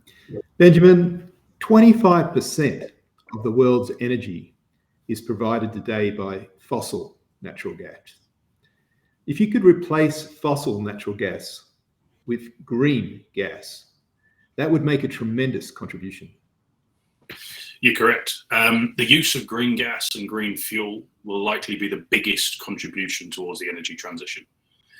This is because they utilize existing distribution methods, and they also have the ability to completely replace fossil fuels. So for further context, the UK government have just announced that biomethane from manure will be certified as a carbon negative fuel. Biomethane is converted into biodiesel that can be used in large trucks. This would reduce the emissions of the transport industry in the UK, for example, by 38%. Mate, but methane itself, it's a greenhouse gas. How's that being addressed? So currently methane is being released into the atmosphere from decomposing food, agricultural waste, fossil fuel generation. So there's a big push for anaerobic digestion plants as they capture and convert this waste and methane into energy. As Brio is such a multiplier, it enables a lot more of this waste and methane to be captured and converted into green fuels that can subsequently replace fossil fuels. Benjamin, the Vertus biological electrode technology, this is a fundamental breakthrough, totally revolutionary step change in performance of anaerobic digestion. We can't cover what it is in the time available. Can you just summarize what it delivers? Of course. So for this, we have to keep in mind that the anaerobic digestion space historically has only had marginal gains in efficiency and its yield. What Brio does is it firstly delivers 60% more energy from that same waste. It also allows existing anaerobic digesters to process 3 times more waste from the same size system. That ultimately triples the amount of biogas that can be produced at 60% energy potential. Mate, that's amazing. Look, Vertus is positioned to make a very strong business and to make a huge impact in the climate fight. What I've seen was the amazing courage and commitment of your team, and it's a cultural thing, but also I believe, you know, there's something about leadership and family in this. Would you mind sharing your family motto? So my family motto is Sola Virtus Invicta, which translates into courage is invincible. The team have taken it on board. It's something I try and live by, and it's something that the rest of the founders have really pushed. Mate, it's what I've totally seen. Absolutely outstanding. Thanks, John. Really appreciate it. Thank you so much. Thanks so much, Ben and John. And maybe family mottos as founding principles for future Startmate companies is something we should be focusing on. Such a fascinating innovation with incredible potential for impact. So thanks again to the team at Vertus, and congratulations. Next up, we're looking at the financial side of the ag tech industry with Agtuary. We'll be hearing from founder Angus Muffati and mentor Hannah Walton after this video. Hi, I'm Angus, and alongside Matthew, we founded Agtuary to provide agricultural risk analytics at any scale. The global agriculture industry operates on severely limited data. This data is super expensive, as it's mostly manually collected, usually over the course of months where errors remain uncorrected. Everyone involved, from the farmers to investors to banks, make decisions worth billions of dollars every year with insufficient information. This leads to billions more lost in bad loans and investment, while it's leaving many farmers around the world unable to seek the financing they need to grow their business. This is a $3.5 trillion industry with an uncertain future threatened by climate change. To address this, Agtuary is using AI to build synthetic farm records through satellite, weather, and climate data, forming a multi-decade view of every farm on Earth that will enable everyone in the industry, from the farmer to the bank, to make informed decisions by deeply knowing their past, understanding their present, and forecasting their future. And while at Startmate, we've completed extensive customer research and have built a $6 million pipeline with a global TAM of over $10 billion. We have our first paying customer on board worth $110,000 a year, and we've partnered with Findex and others to directly reach over 20,000 Australian farms. And finally, we've just closed a $750,000 funding round and have doubled the size of our team with no signs of slowing down. While we currently service paying customers with our analytics, we are now just weeks away from launching our platform with several eager beta customers that include financial institutions, asset managers, and real estate services. We're fully funded, but anticipate a new round within 12 months. We know the road ahead, and we're looking for the right strategic partners and customers. And we're on the lookout for world-class talent to join us as we create a tangible impact on our food security and agricultural resilience to climate change across the world. Thank you.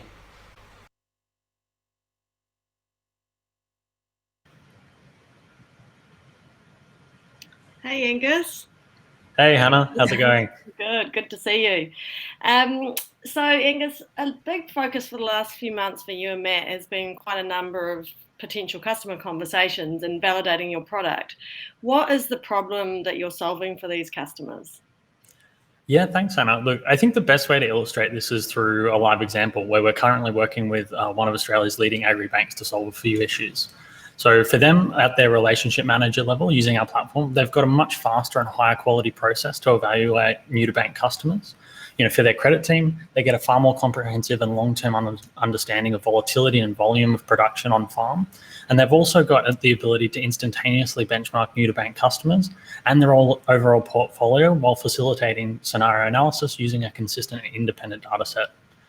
And additionally, the same information is provided to the bank's customers, which supports long-term decision-making on farm, whether that's buying or selling land, to changes in practice, or entering new markets such as carbon capture. Awesome. So there's a few players in the agri analytics space. What makes you guys different? Yeah, so there's a few products out there, and most of them are either focused on, say, more alchemical problems such as land valuation, or maybe they're simply data aggregators, and they don't really go that extra step of translating the information into something that's intuitive and provides real user insights. It's good to remember, we're not a tool for daily decision making on farm. We're focused primarily on the long term to facilitate better investment decisions whilst adapting to new conditions under climate change. Cool. And so then you and Matt, from what I've seen, you've got, very complementary skill set. What makes you guys, what gives you sort of the right to win in this space, do you think, as a team? Yeah, so like Matt and I, we're both a mix of aerospace engineer, software developer, and data scientist. And we've also worked together over the past 5 years, with companies such as Airbus, or worked with organizations like the Japanese Space Agency. I'm also a repeat founder, previously at a remote sensing startup focused on environmental health and water quality. We're actually recruited Matt to be our lead developer. We won't lie though, we don't have an ag or finance background, but we also don't harbor any of the biases or limitations around what can be done in this industry. And to that point, we've actually accelerated our knowledge in the space and have been backed by some of the industry's best who believe in our mission and see the potential for us to change things for the better. So joining our current and previous funding rounds, we have former executives of multinational agribusinesses, as well as financial services companies like Findex, whose chairman actually just joined our board. Cool. So it's been a big few months, obviously raised a great round. What does the next 12 months look like for you guys?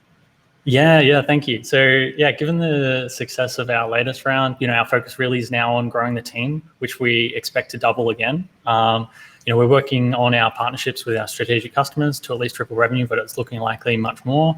And we'll be launching our platform with early partners and customers to service thousands of farming operations and lenders across Australia. Thank you, Angus and Hannah. Awesome to hear about Agtuary's progress. I first met Angus about a year ago now, and when we caught up again earlier this year, it was just clear that the rocket boosters were well and truly on, so it's amazing to see that progress. Well, 2020 and 2021 have seen an upward trend in hand washing, and our next company is the hand wash you absolutely need in your home. We're about to hear about baresop and meet founder Priska Ongonga-Dane in conversation with mentor Owen Symington. Most of your body wash, hand wash, shampoo and conditioner are 90% water and only 10% active ingredients.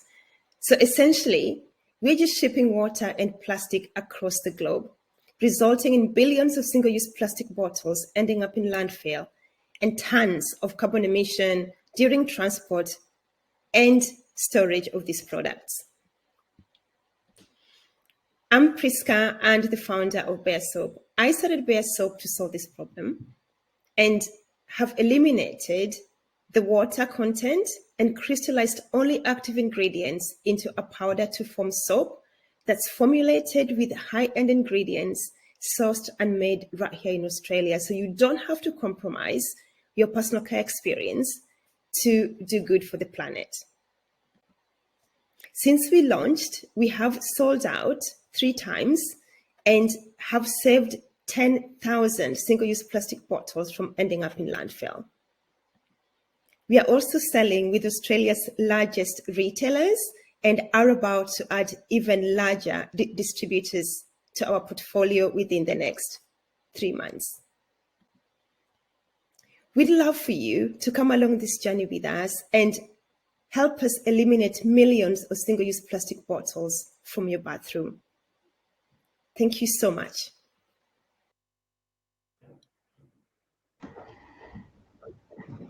Hi, Priska. And let me first say how great it's been to work with you and a mission-driven company like baresop. On that, do you think you could tell us a bit about the mission and why you started baresop? Yes, of course. Thanks, Owen. It's been a pleasure to work with you. It's such an incredible journey to be part of this amazing community. Essentially, the core purpose of our innovation pathway is to create products that make it super easy for you to save your single-use plastic bottles from going into landfill and your carbon emission in the bathroom. So we worked really, really hard to bring products that are plant-based, cruelty-free, and made right here in Australia so that you don't have to compromise your experience, your everyday experience, to actually do good for the planet. So that was a key issue for us while we were creating this concept. Great. Yeah, it's all been really exciting and great to see some of the traction you've already had. But yeah, do you think you could talk a little bit about kind of what's next, what you're looking forward to over the next few years? Absolutely. So we have been listening to our customers and community, and the feedback has been that they love the baresop experience and they want more products. So we have been working to launch our body wash, face wash, shampoo and conditioner. So we are a one-stop place for you to actually access products that are not just good for the planet, but also don't take that experience that you love. Like hand washing and body washing and hair wash is an everyday thing.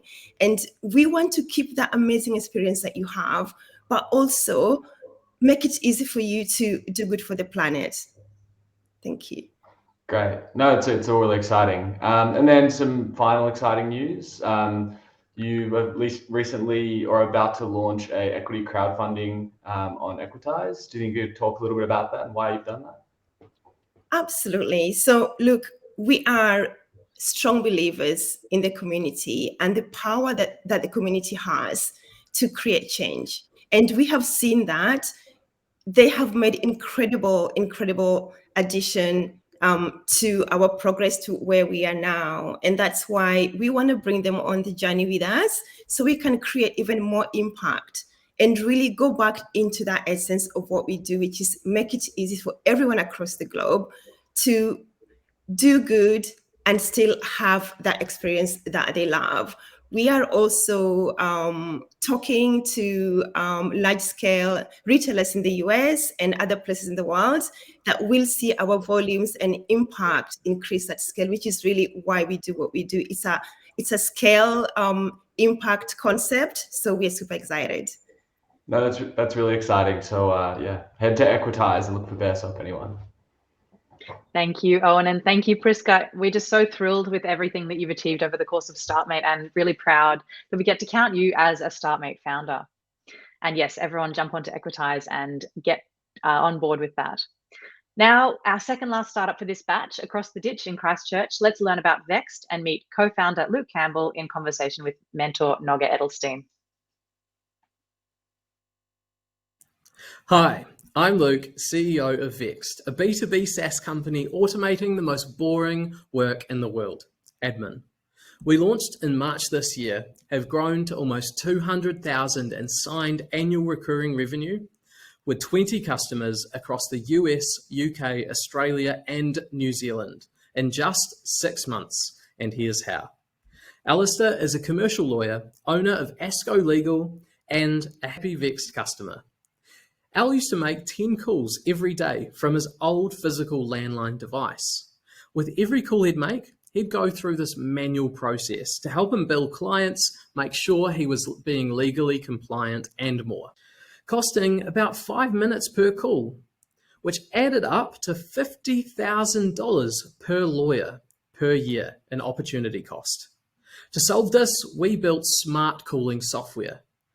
Instead of the old process, Asco Legal now make their calls through Vext, automating many of the admin tasks associated with calls. Asco Legal use Vext to record calls, to generate automatic notes, capture billable hours automatically, and to keep great records of customer communications. We quietly released Vext Call on March 19th, and sales have been rapidly accelerating since. We're raising capital to grow into other customer segments, to build video and chat, and to further our mission by automating hours instead of minutes.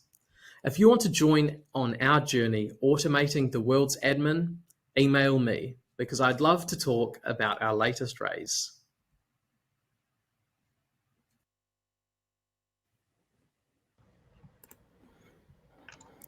Hey Luke, awesome pitch. Hey, who can't get behind the mission of automating boring admin? Amazing pitch. Can you tell me, so how is Vext different from other solutions on the market? So why are you guys winning in the professional services space over other competitors like Aircall? Yeah, great question. There are a lot of reasons why we beat competitors like Aircool today in head-to-heads. And Aircool is a fantastic solution for call center customers and large enterprises, but it's not well suited for small professional service firms. On the other hand, Vext is built for small businesses and has specific functionality for professional services. A cool example of this is a feature called Vext Notes. It's like a free dictation tool inside of our platform that replaces an entire product that lawyers use regularly, saving them tens of thousands per year. We also integrate with all kind of legal management systems and many others across the professional services industry. But something I'm really excited about is the novel tech that we're building, which in some cases will automate over half of the workday for our users. Residential property lawyers make many calls every day to draft purchase and sale agreements for their customers. And by pulling kind of data out of those conversations, we can automate the document production process for these lawyers, saving like hours and hours every day. And there are thousands more use cases like this of repetitive document production that we can solve for. But we don't want to just do this for phone calls. Our vision is to build a single unified platform for the $40 billion professional services industry, pulling all of our customers' communication channels into one platform, including video, email, and chat. Yeah, that's amazing. So, your traction slide was hugely impressive. To see what you guys have done in 6 months is incredible. Can you tell me what have been the main drivers behind Vext's growth? Thanks a lot. So our go-to-market has been to target transactional recruiters and lawyers. And professional service firms have traditionally been regarded as kind of slower to take up new tech. But for all of us, like the world of work has been permanently changed due to COVID. And one of the main ways our target customers communicate with their clients is these like physical desk phones at the office. But obviously, you can't use physical office phones when you're working remotely. So there's been this massive movement to cloud-based providers like Vext. And because we've built particular like targeted functionality for these customers, we've capitalized on that like really, really well. Yeah, that's awesome. So tell me, how does Vext become a venture scale business? How do you get there? Yeah, well, in the target markets that we're going after today, we could become a 100 million annual recurring revenue business in the next few years alone, but we're planning on expanding out into the whole range of professional services as we go. Incredible. Very last one, any call outs? Go to our website at vxt.co.nz. We just launched it today. Amazing. That's the sign of a good mentor. Thank you, Noga, and thank you, Luke. When I first met Luke, I was absolutely sold on Vext, primarily because of the infectious passion he has for the problem he's solving for his customers. So well done on everything you and the team have achieved. Finally, our next startup and the last in this batch may just offer up the solution to the hundreds of thousands of shipping containers backlogged in US ports right now. We're introducing ShipEasy right now, and after the video, you'll hear from founder Carlos Ferry, interviewed by his mentor, Jeff Thomas. Hi, I'm Carlos Ferry, the founder and CEO of ShipEasy. When you order something online and your delivery is late, you probably ask yourself, why is it so hard for retailers to get it right? In fact, the supply chain used by retailers is still incredibly fragmented, with multiple stakeholders and systems that do not talk to each other. This provides retailers with little to no visibility of their products in transit. To fix this problem, retailers are paying an extra 50% in logistic costs to be able to get you your product. On top of that, the delivery experience is one of the largest drivers of repeat purchase behavior for someone buying a product. If the experience is bad, the customer is 75% less likely to buy from that retailer again. ShipEasy simplifies and automates information and product flow across supply chains. We integrate with multiple sources of information across the entire supply chain, giving retailers a new level of transparency and insight into their products. The end-to-end visibility helps retailers make better decisions about things like procurement, manufacturing, fulfillment, and delivery times, ultimately impacting their bottom line. We've acquired customers with complex supply chains, proving that our product is ready for enterprise customers. Since these times last year, we've grown 6 times our revenue, and just in the last 12 weeks alone, with the Startmate program, we have increased our ARR from 300,000 to 700,000. Shipeezi is aiming to help retailers deliver truly delightful experiences for their customers by giving them one centralized place to track and manage their entire supply chain from point of origin to point of destination. To get us closer to that vision, we are raising $700,000 to help us hire the team to reach our next product milestone and close another 3 enterprise customers. If you want to join the ride, please get in touch.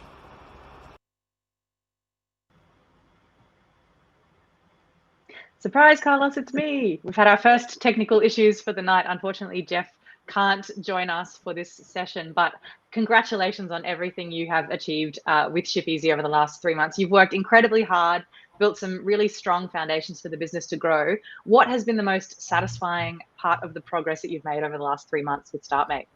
Well, Lauren, the foundations with very large customers from the beginning proved that Shipeasy has a great market fit, and it's ready for actually the adoption by enterprise customers. In the last 3 months alone, we have nearly doubled our revenue, which it proves to us that they increase, really the wish from these customers to actually get the biggest problem fixed, which is have a really great supply chain orchestrated by Shipeasy.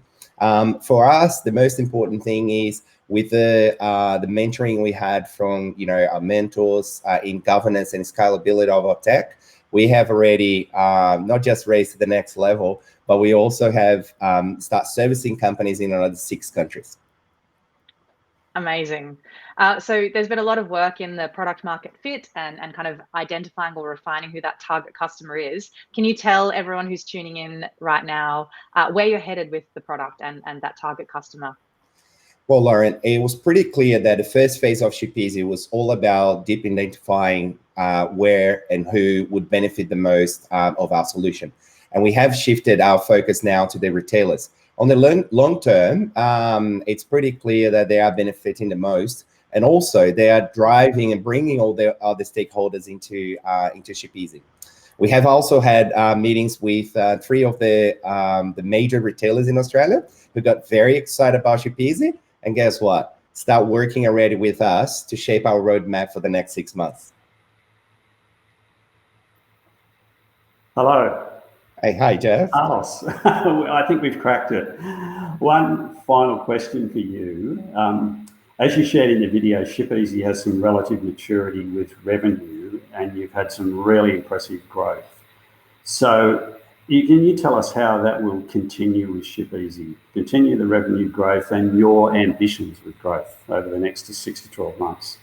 Absolutely, Jeff. So we're going to bring into the platform another 3 to 5 enterprise customers and deepen our relationship with our current customers to increase shipments coming through the platform. Our plan is to achieve 400 million cartons coming to the platform per year the next 12 months, which then will take us probably to a $4 million ARR.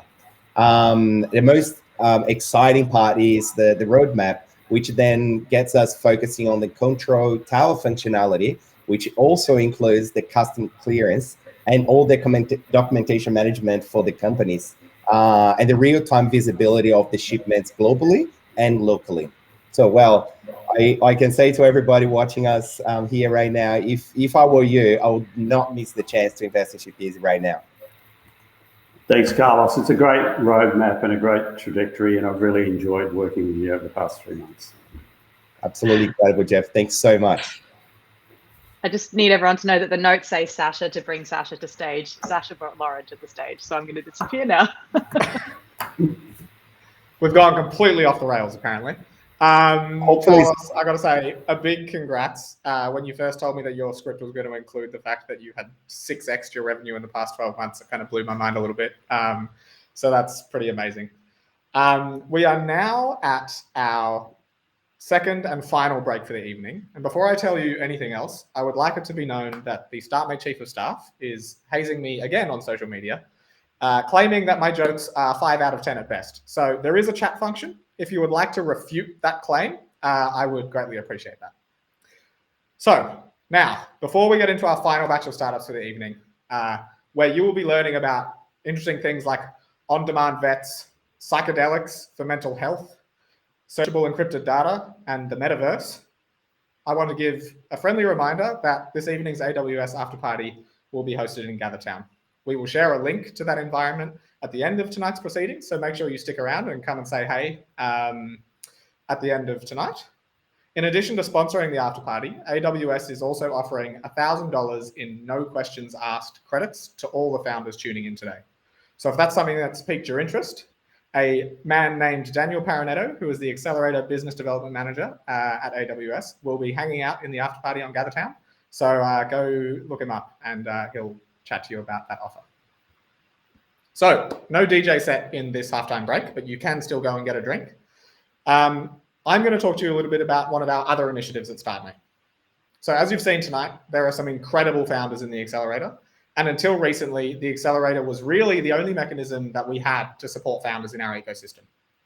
The problem was that meant we were largely constrained to founders that already had a co-founding team and had an established idea.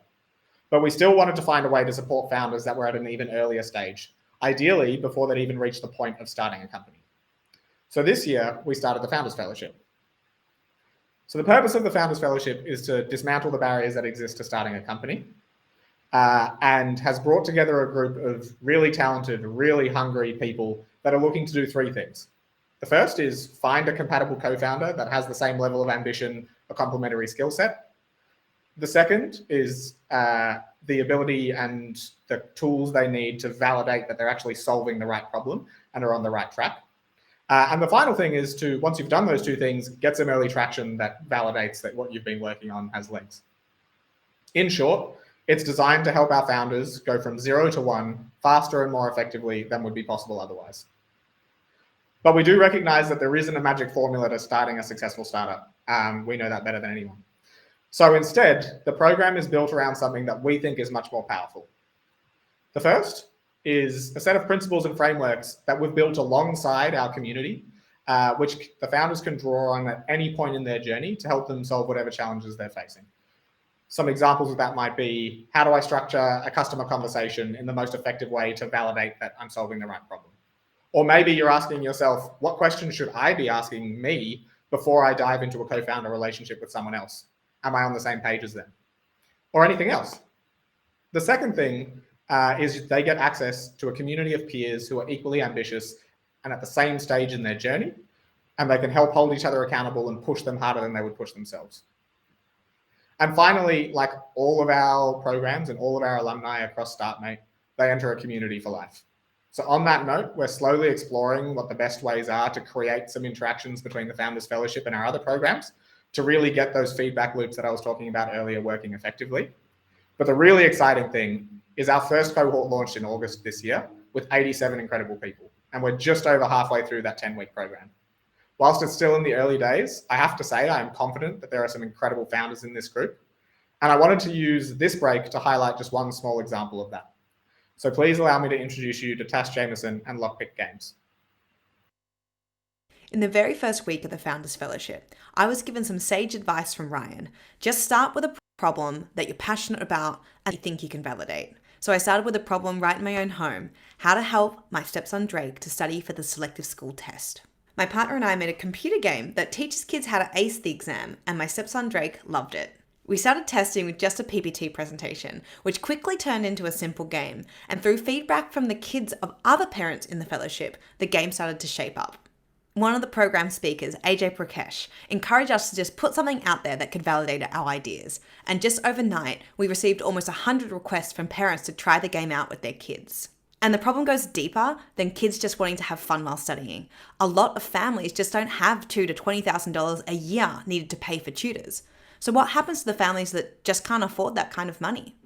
That's why I'm so grateful for the Founders Fellowship and the overwhelming support and guidance I've received from the cohort. The program unlocks the potential in me so I can unlock potential in other kids. We're now in the process of building the MVP, which will launch in January of next year. So if you're a parent or a carer who wants to give a little one a fun yet educational experience, or if you yourself just love retro video games, please sign up for our pre-launch. We'd love to get your feedback on the game itself and as we build new levels and get new questions.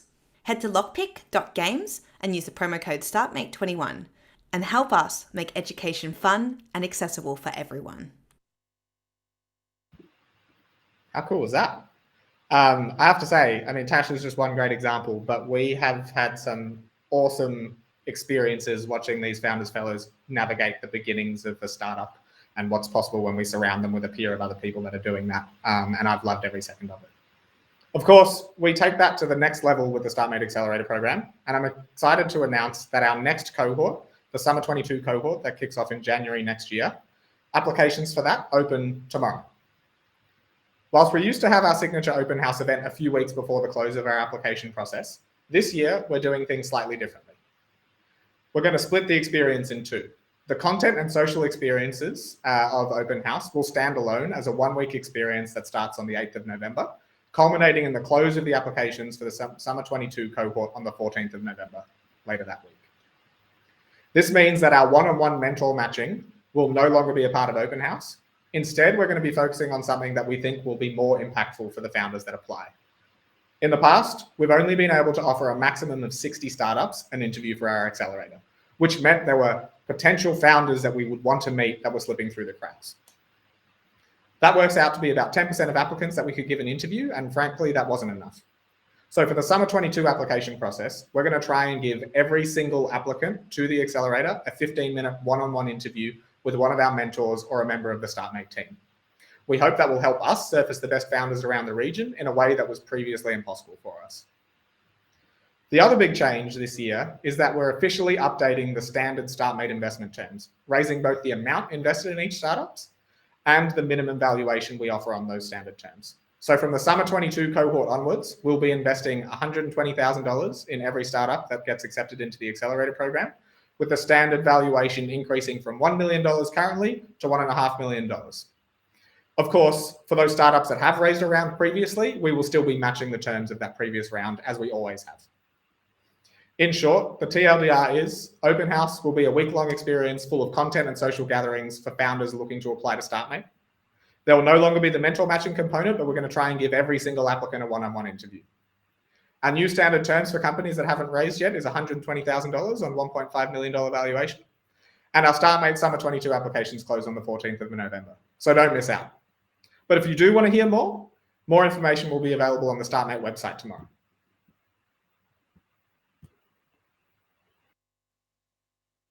Thank you for that update, Sasha. So much good news there, so many things going on. We're always looking for the most ambitious founders across Australia and New Zealand at Startmate. So of course, if that's you or someone you know, please get in touch. We're now seeing them come out of the Founders Fellowship. We're seeing them be referred by our First Believers program. We even have them coming through the Women's Fellowship and the Student Fellowship as well. So there's some incredible talent out there, and we're really excited about what Summer 22 will bring. But before we start thinking about Summer 22 in earnest, that's for Monday, it's time to hear from our final 6 startups of the Startmate Winter 21 batch. I'm really excited to introduce Vets on Call with co-founder Morgan Coleman chatting to mentor Taryn Peters after the pitch. G'day. Did you know there are nearly 10 million pesky cats and incredibly handsome dogs like myself in Australia right now? That's an increase of 3 million over the last 10 years. But going to the vet sucks. It's scary and stressful for both me and my human. And what's worse is my owner has trouble getting me there as often as I need to, even on good days. Hi, I'm Noriel, the head vet at Vets on Call. The vet industry is in crisis. Vets are 4 times more likely to commit suicide than any other profession in Australia. With incredibly stressful work environments, poor salaries, and very little flexibility, the clinic model has become unsustainable for vets. The industry hasn't changed in decades and desperately needs to evolve. Hi, I'm Morgan from Vets on Call. We're a unique technology platform that delivers high quality veterinary care and much more right to your door. At Vets on Call, all your pet's healthcare and lifestyle needs are in the palm of your hand. We have your pet covered from your first cuddle to your last kiss. And at the same time, we're building an amazingly supportive, flexible work environment and sustainable career option for our community of vets. We've established ourselves as the health authority for our customers, earning their trust. Using rich data from our clients and their pets will drive increased value for them as we extend our service categories to encompass the entire value chain of the pet care industry, which represents over $14 billion annually in Australia alone. Since Startmate began, Vets on Call has increased bookings 86%. That translates to over 900 new pets treated. We've recently expanded to Southeast Queensland, gaining traction twice as fast and halving our customer acquisition cost when compared to our first market, Melbourne. At our heart, we are a tech company, working to a fortnightly release of new features for our customers and vets. We've established ourselves as the trusted healthcare provider for our customers, reflected by our retention rate, which is 15% higher than a traditional clinic. We don't plan on slowing down. In fact, we intend to speed up, keeping a week-on-week growth target of 15% as we expand into all major cities in Australia and New Zealand by January 2023. Our platform allows us to have the best medical data available for pets. We'll continue to use our insights to drive customer value as we increase our offerings to own the entire value chain of the pet care industry in Australia and New Zealand. We're excited to announce we have opened our Series A with significant commitments from a number of investors. We're now looking to add strategic investors and welcome discussions with those that may be able to help us achieve our goal of providing all your pet's needs in the palm of your hand.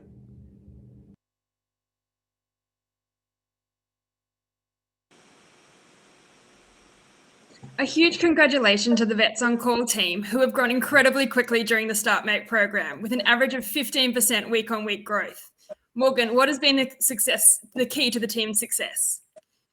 We've built trusted relationships with both our customers and our vets by having a laser focus on convenience and the experience they have with our business.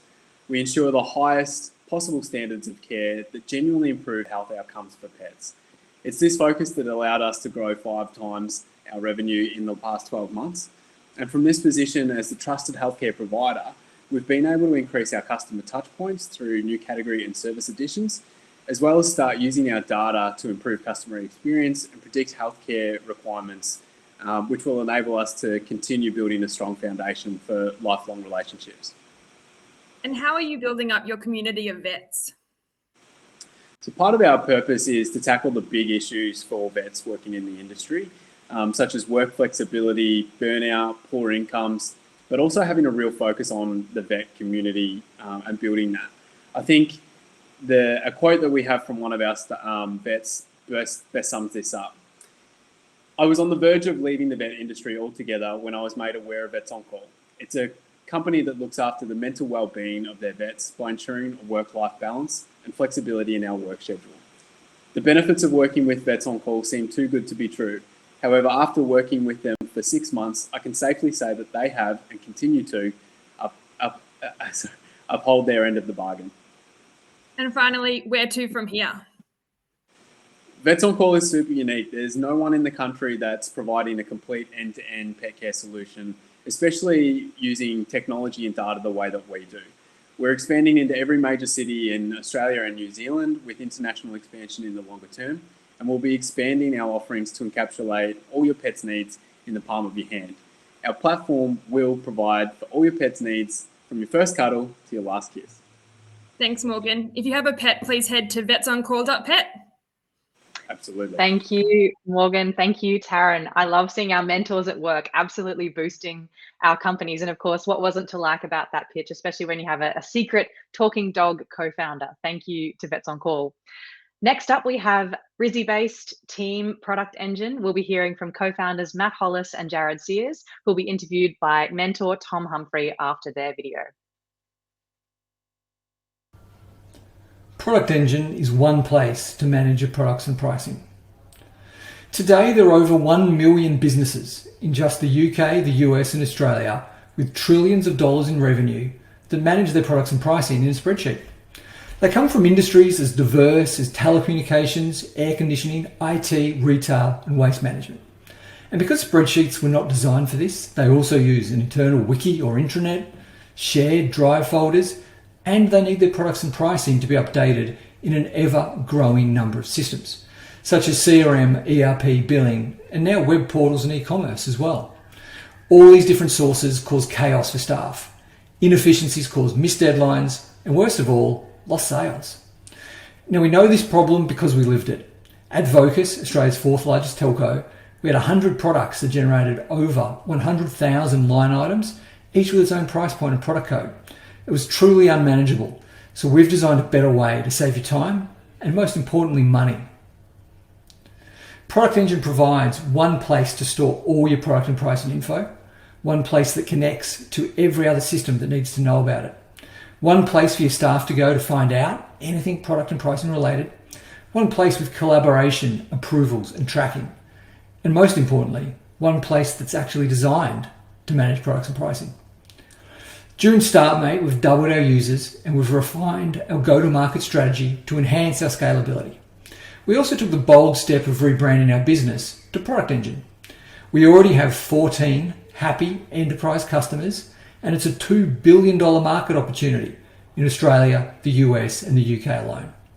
We've now created a new category, and we're looking for investors who want to join us on the journey.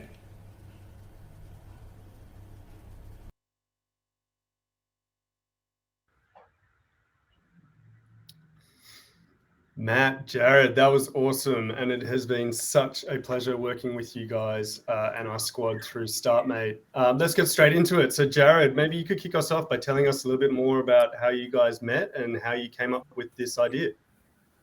Yeah, sure. Thanks, Tom. Matt and I have been working together for over 9 years in the telecommunications industry. And the idea came from when we built Vocus One, which is an industry-leading quoting tool where our wholesale customers would log into to self-quote.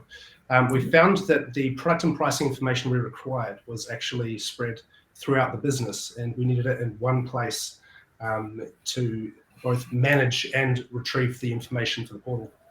And basically, we've seen the problem many times, over 20 mergers and acquisitions throughout that time. We've looked for the solution. We haven't found it. We've solved the problem, and we decided to go out on our own, and that's where we are here today with ProductEngine. It is really clear you guys are doing your life's work. Matt, for many on the call, this problem might seem a little foreign to them. Can you give us maybe an example of a customer's case study? Yeah, absolutely. Let me tell you about Orion Satellite. So previously they managed all their products and pricing in a spreadsheet, and sales also used this spreadsheet to generate their quotes. So it completely relied on the salesperson getting it right. They didn't always. So this resulted in lower prices because something was left out, or even quotes where the technical solution was actually incorrect. So their speed to quote was impacted, service delivery had issues, where parts were left out or incorrect parts were included. Then they adopted ProductEngine. So they added all their products and their business rules. They mandated that sales can only sell things that are in ProductEngine. They now quote with 100% accuracy. So that's a really big win for them. And ProductEngine is their single source of truth. So not just products, not just pricing, but everything related. So different legal terms and conditions, even questions that salespeople need to ask the customer, and it's all in one place. You teased us a little bit about your go-to-market in your presentation. Can you talk a little bit more about that and what learnings and changes you've made during Startmate?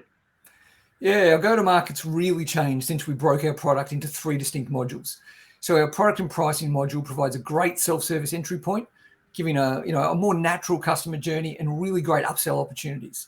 We've also come to realize that the market opportunity is much greater than we initially thought, particularly in terms of the scope of industries affected. And during Startmate, we've signed customers in 3 new industries.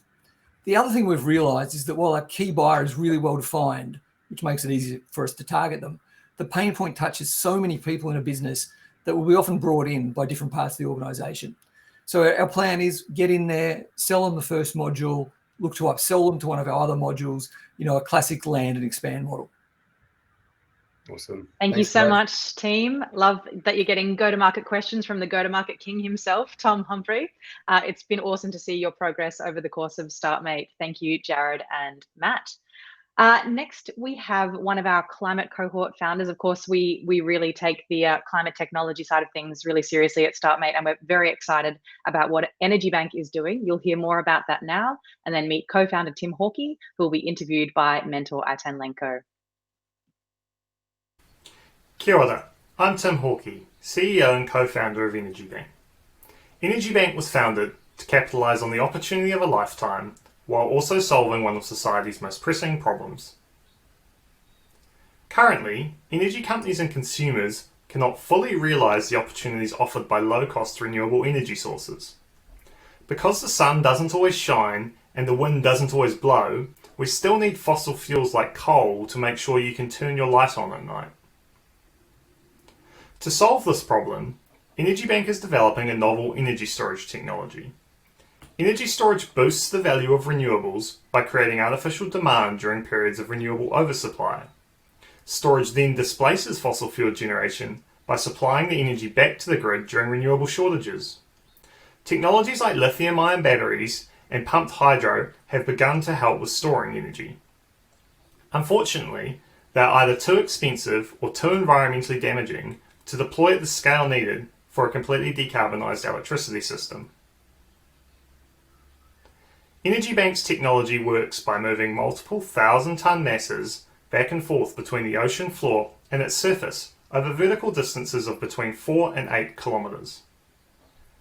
Our technology requires no land, has little accident risk, is environmentally benign, and in conjunction with floating offshore wind, will be scaled to enable the complete decarbonisation of markets like Taiwan, Japan, and California.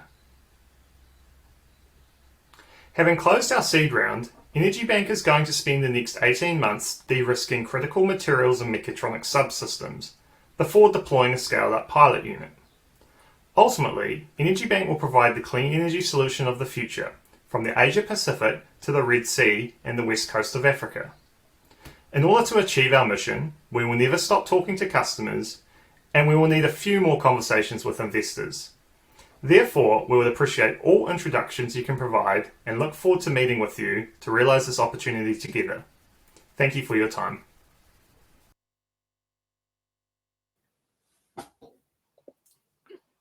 Thanks, Tim. That was a great presentation, and it's been so much fun working with you and the team. You've got such an amazing big vision, and you picked such an important problem.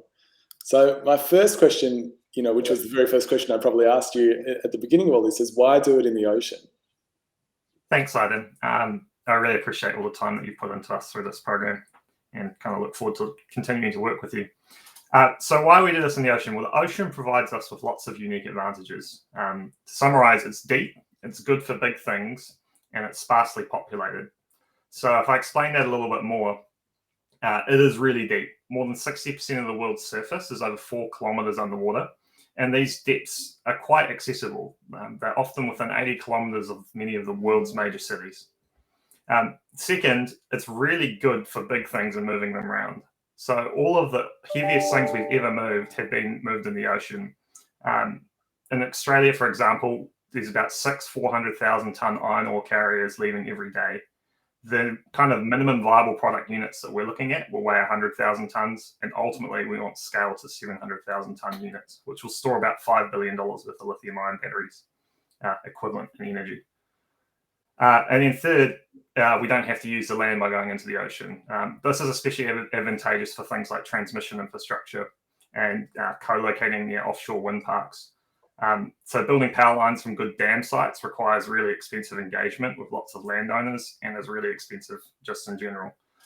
Doing this in the ocean, we can scale to the size needed to completely decarbonize economies.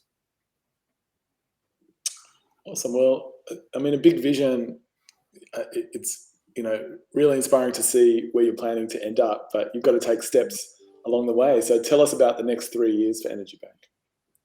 Yeah, so it's a huge vision. I guess over the next 3 years, we're really focused, on developing customer relationships and also proving that this technology is actually viable. So developing the customer relationships is a really big task. Kind of the smallest contract sizes we're looking at are worth tens of millions of dollars per year. And kind of the dream ones that we're trying to develop at the moment are worth hundreds of millions of dollars per year. That's just basically a subscription service. So we need to really prove that those customers are out there. Then we have to prove the technology. And so there's a few really novel things that we're focusing on. And so we're really focusing on the highest value added aspects of the technology.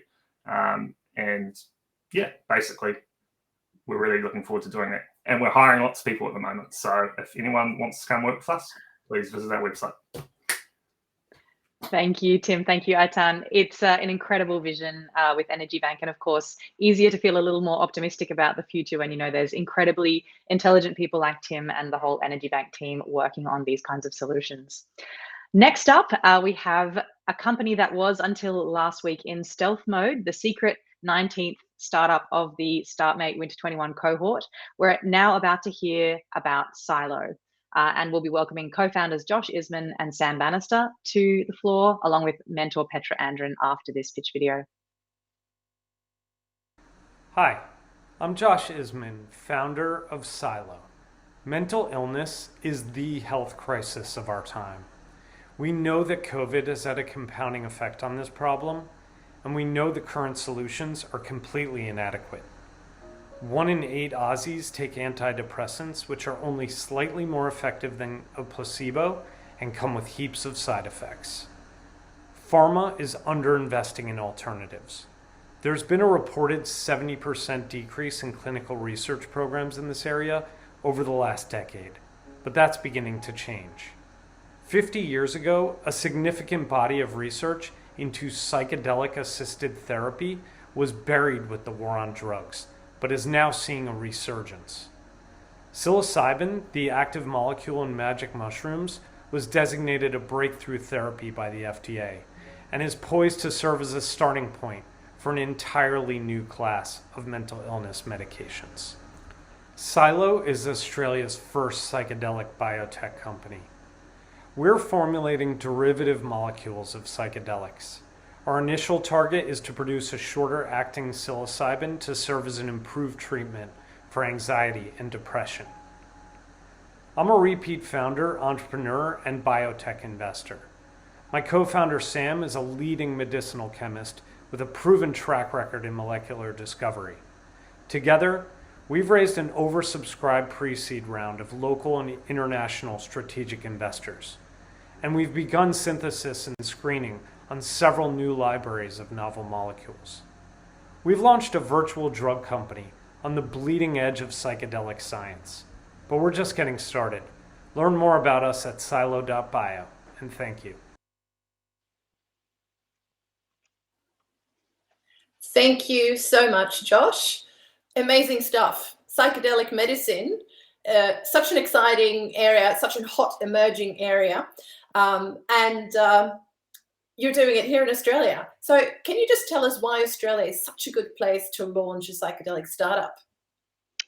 Thanks, Petra. Australian biotech is having a bit of a moment right now, as you know, which is no surprise. We have top-tier academic institutions and one of the most generous R&D tax credit schemes in the world. But I was actually surprised to find that research into psychedelics is actually easier to do from Australia than it is from the US, for example. We assume our conservative drug policy would make Sam and my jobs more difficult, but the opposite is actually true. And it's really rare to find a startup biotech with two founders that are complementing each other as well as you and Sam do. We've got deep science expertise combined with commercial experience. I'm really curious, tell us about how you met, because this really is a match made in heaven, and one of the reasons I'm so excited about you guys. So tell us, how did you meet? Yeah, so I had an exit a few years ago, and a close mentor of mine suggested networking around the unis to find the next big thing. And that actually ended up being really fantastic advice. So I launched my search into psychedelic science from the Sydney Knowledge Hub at Sydney Uni, and I met Sam from there. He's quite modest, but he's actually a world-renowned scientist with biotech startup creds from his time at Stanford. Sam, do you want to jump in here and get some airplay? Yeah, sure. It was really fortuitous for Josh and I to have met when we did, because I've actually been thinking about starting a psychedelic biotech myself for a little while. I've had a really great career in academia, but ultimately, the private sector is the way to make things happen quickly, and this is an area that really urgently needs our attention. We've been able to get started really quickly because a lot of the hurdles that historically existed for drug discovery startups have been equalized with tech. So we don't need to build a massive infrastructure to initiate our research. Like with software, we can quickly ramp up using a virtual model for our R&D. And depression is a huge issue today. And Sam, I understand that there's a personal motivation behind you starting Psylo as well. Tell us a little bit about that. Yeah, so in addition to a long-running interest in the therapeutic potential of psychedelics, I've got a number of friends who've been deeply affected by mental illness, and I lost a close friend earlier this year to depression. So this is not something that affects other people. As someone who designs medicines for a living, I feel a personal responsibility to make a contribution to this field. And we're going to need a lot of help. So for all the medicinal chemists out there who are watching, or anyone who knows medicinal chemists, please get in touch. We're building a team and ramping up our efforts. So come and join us. Fantastic. Thanks. Thanks, Thank you, Petra. Team Thanks, Psylo, Petra. and thank you, Petra. It's an incredible mission that you guys are on, and of course we're so thrilled to have you in the Startmate cohort as well, and really excited to be at this part of the journey. And of course, congratulations on the recent announcement of your round. We are almost at the end of the lineup, but the last two companies that we have are incredible, so please stick around and hear from the next two founders. What we're going to do now is launch the video for Cypher Stash, so you can hear more about why encrypted searchable data storage is the future. Then you'll be hearing from Dan Draper, the founder, to share a little bit more about his vision with mentor Owen Evans. Every time you buy a new pair of jeans, make an appointment with a doctor, or apply for a loan, you're giving your data to a company that will store it in a database. The challenge for these companies is their duty to secure your information, while also using it to deliver great customer experiences and business insights.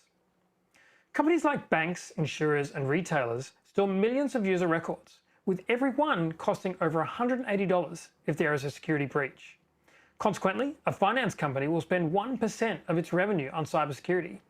And as the sophistication of cyber attacks increases, so does the spend to counter them. In 5 years, that spend will hit $400 billion. Data encryption provides a glimmer of hope, but traditional database queries cannot be performed over encrypted data.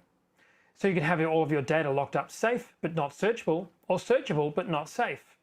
And because the ability to search is so fundamental, most companies opt for the latter, forcing technology teams to rely only on complex and risky perimeter controls. The solution is to fully encrypt the data, but in a way that still allows it to be queried by authorized users. As engineers and tech leaders, having been frustrated by this challenge for years, we built Cypher Stash, a searchable encrypted data platform based on research from Stanford University. Now we're helping developers build more secure applications faster and with lower cybersecurity spend. Our mission is to protect the world's data, and Startmate has played a critical role towards achieving that goal. During the program, we undertook pilots with 3 customers, raised a seed round, which we'll be announcing soon, and welcomed additional team members and advisors. Over the next 12 months, we'll focus on building revenue and meeting industry standards for compliance, with our Series A fundraise sometime in 2023. We're moving fast and have started to roll out our first developer plans. You can find out more at cypherstash.com. And if you're not a developer, we'd love for you to spread the word, because the next time there's a data breach, it might be your personal data.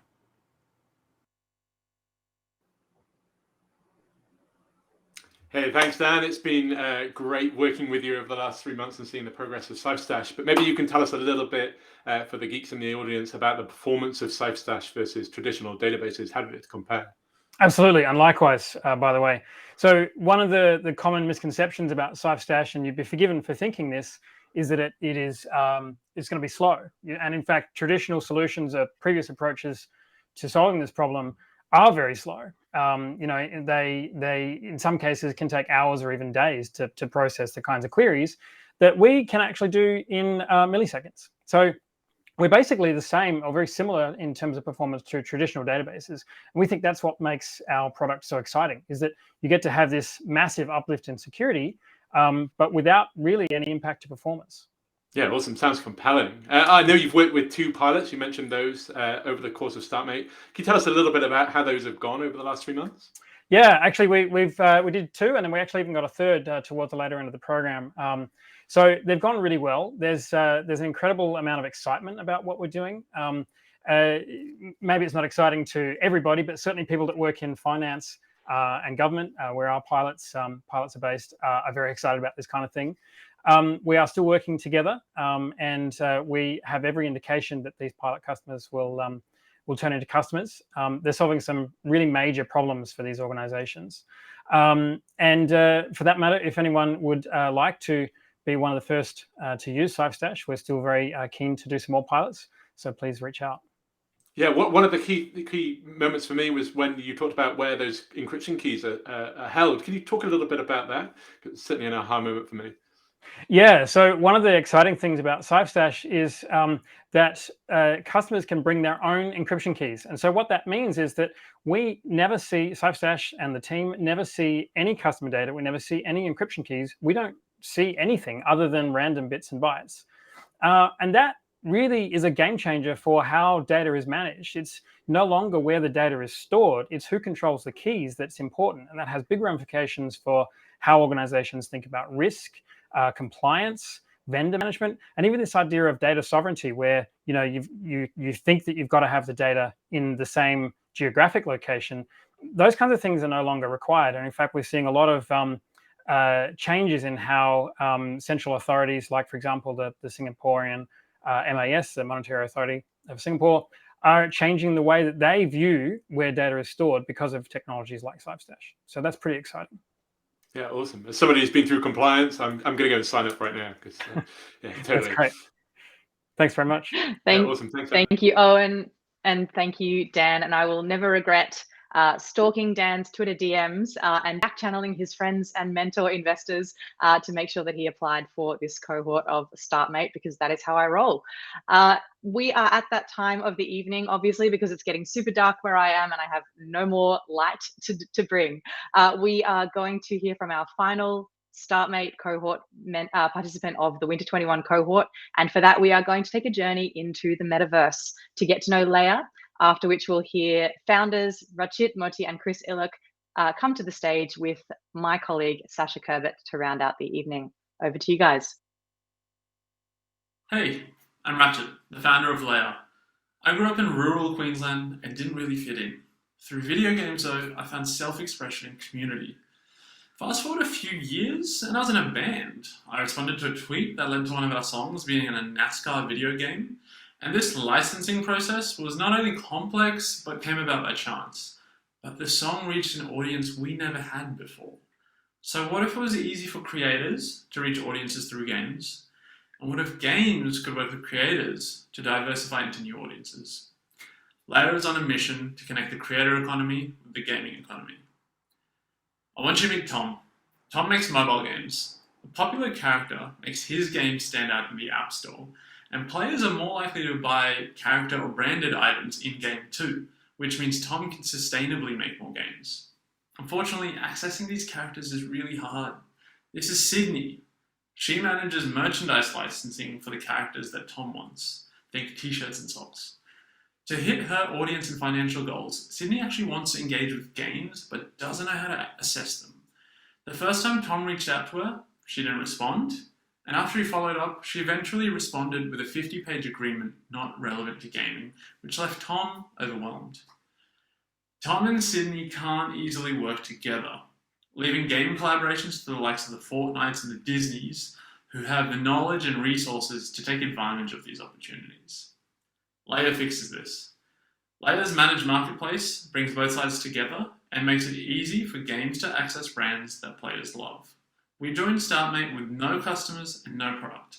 Over the past 12 weeks, we've quit our jobs, spoken to hundreds of customers, and built an MVP, which we've onboarded 42 games to and 91 IP profiles, including cartoons, car brands, and celebrities. We're raising $2 million to match 1,000 games with IP based on simple, standard terms. We're democratizing access to the brands, characters, and stories that players already love. We're building a world where more games have the advantage of working with IP and more creators can access audiences in gaming. By building a world of more diverse games, I want more people to share in the experience of self-expression and community that I grew up with. If you'd like to hear more, please reach out. Thank you.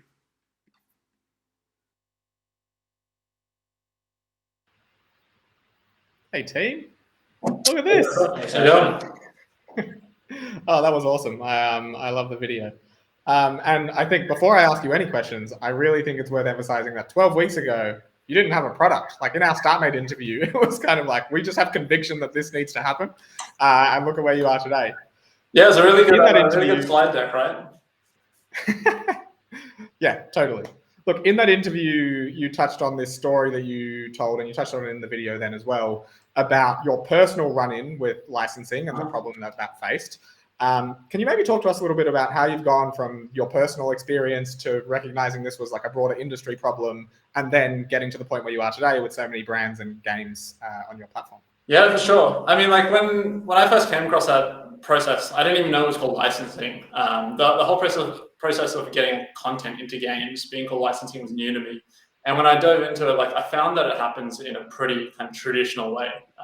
Emails, people kind of reaching out to mostly people they know, and kind of just being in a messy working environment, which I thought was worth poking at.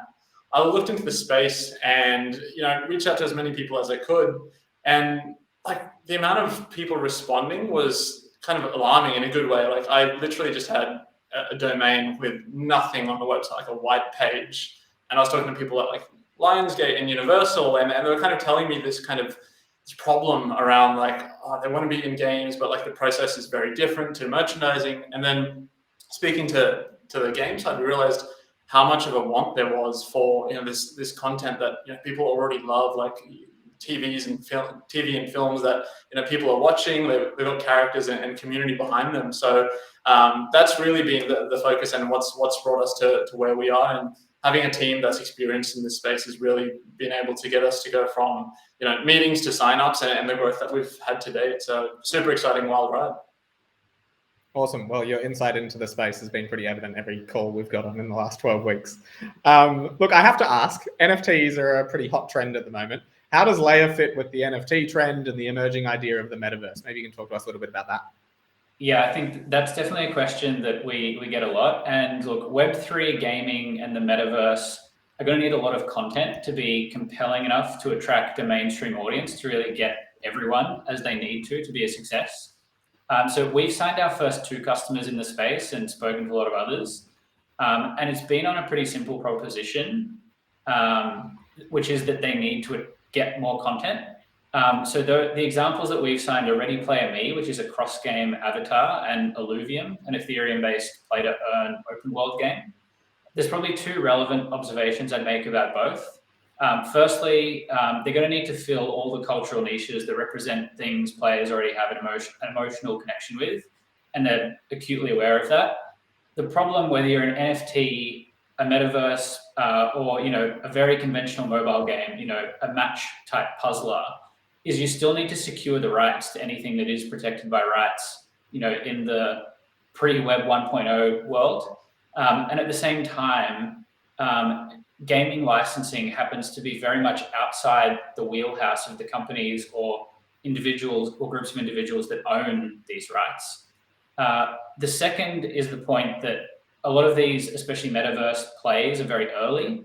And the creators want to make games and the tech that powers the games. They don't want to be in the licensing business. And so, the creation of, even right through to the creation of branded assets, are things that they're already starting to look to a future where they can kind of SDK-ify that away and let third parties do it. And we think, we have an important role to play there, initially kind of in the rights layer and then the management layer, all the way through to kind of eventually helping with asset production. So while we do see the metaverse as a large trend in terms of growing the demand side of our business, from the perspective of helping brands and IP in the space, the challenges are really similar to kind of any mobile or other game today. Awesome. Well, I'm glad the 2 of you are unpicking that problem, because it sounds like a complex web. But it's been awesome to see the progress you've made. It's been pretty phenomenal. Awesome. Thanks, Sasha. Thanks so much. And that's a wrap for today. So that was really fun. And thank you all for being part of this very special demo day. And a massive, massive thank you to the team behind all of this, especially Ryan for single-handedly building out our demo day event and website functionality. This evening has been smooth and slick because of his hard work. But also big thank you to Ewan for getting all of the startups ready for tonight, getting up on stage, to Bronte, our word wizard, who has made sure that all of you are here tonight, and to Annabeth and Renee for months of invaluable additional accelerator support as well. And finally, our 2 hosts, Lauren and Sasha, who guided us safely through tonight. Thank you very, very much. But the best part is, the fun's not over yet. I actually just got a question in the WhatsApp channel, which we have, who would like to see the original DJ Lil Butter video once again from the start, please put your comments into the chat and Ryan will take them into account whether to show the video again or not. But there is one last part to Demo Day, which is the AWS after party. You'll be able to find the link in the chat as well. So come on in, jump in. We will hang out there for the next hour, 8:30 p.m. Sydney time, 10:30 p.m. New Zealand time. So it's probably a bit more of an after party for our New Zealand friends. And I really hope you enjoyed tonight. And from the whole team at Startmate and the Winter 21 cohort, thank you so much for joining us and see you at the after party.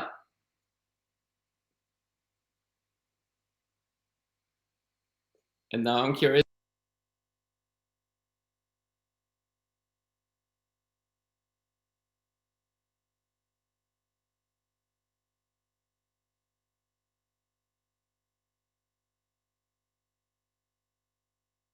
Is going to play one more time, and Sasha's just loading it as we speak. So I'm pretty sure any second I'll be booted off stage and we'll be able to see it once again. Here we go.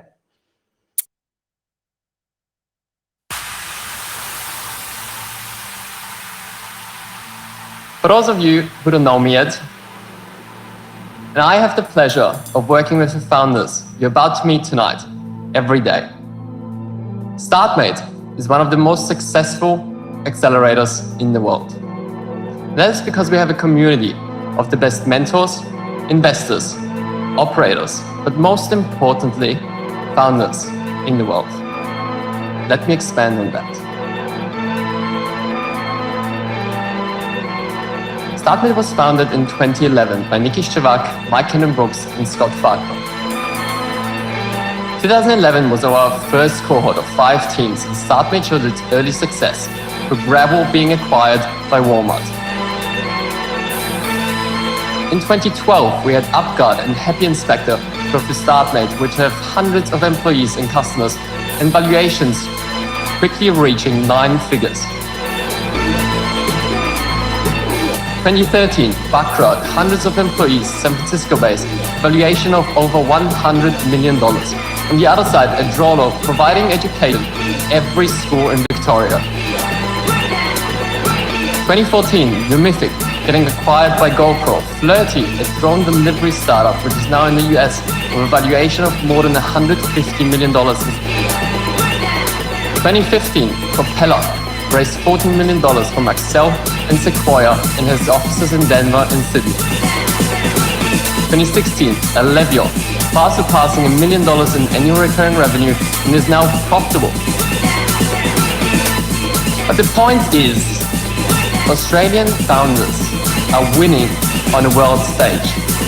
Startmate is competing on a world stage. And if all those companies don't deserve a huge round of applause, I don't know what does.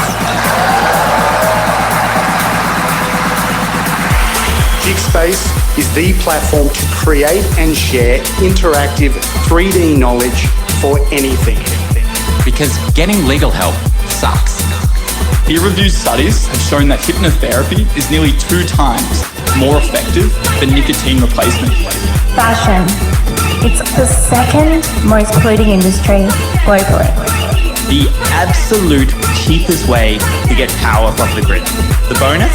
We're also helping to save the planet.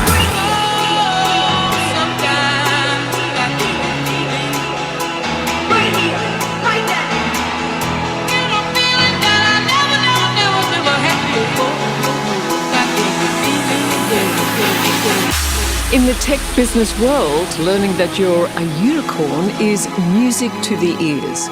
And that's because it's a term used to describe a startup company that's gained a value of more than $1 billion. As you'll see, unicorns aren't as rare as you might think.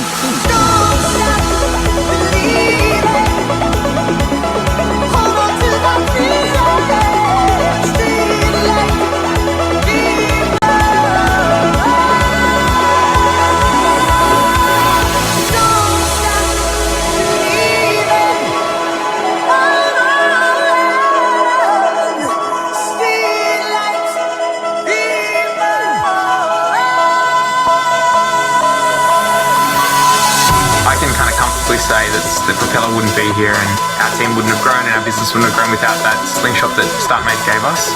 We're extremely grateful for the opportunity to have participated in Startmate, and we look forward to seeing what the next generations bring. We wouldn't be anywhere without Startmate. Thank you, Startmate.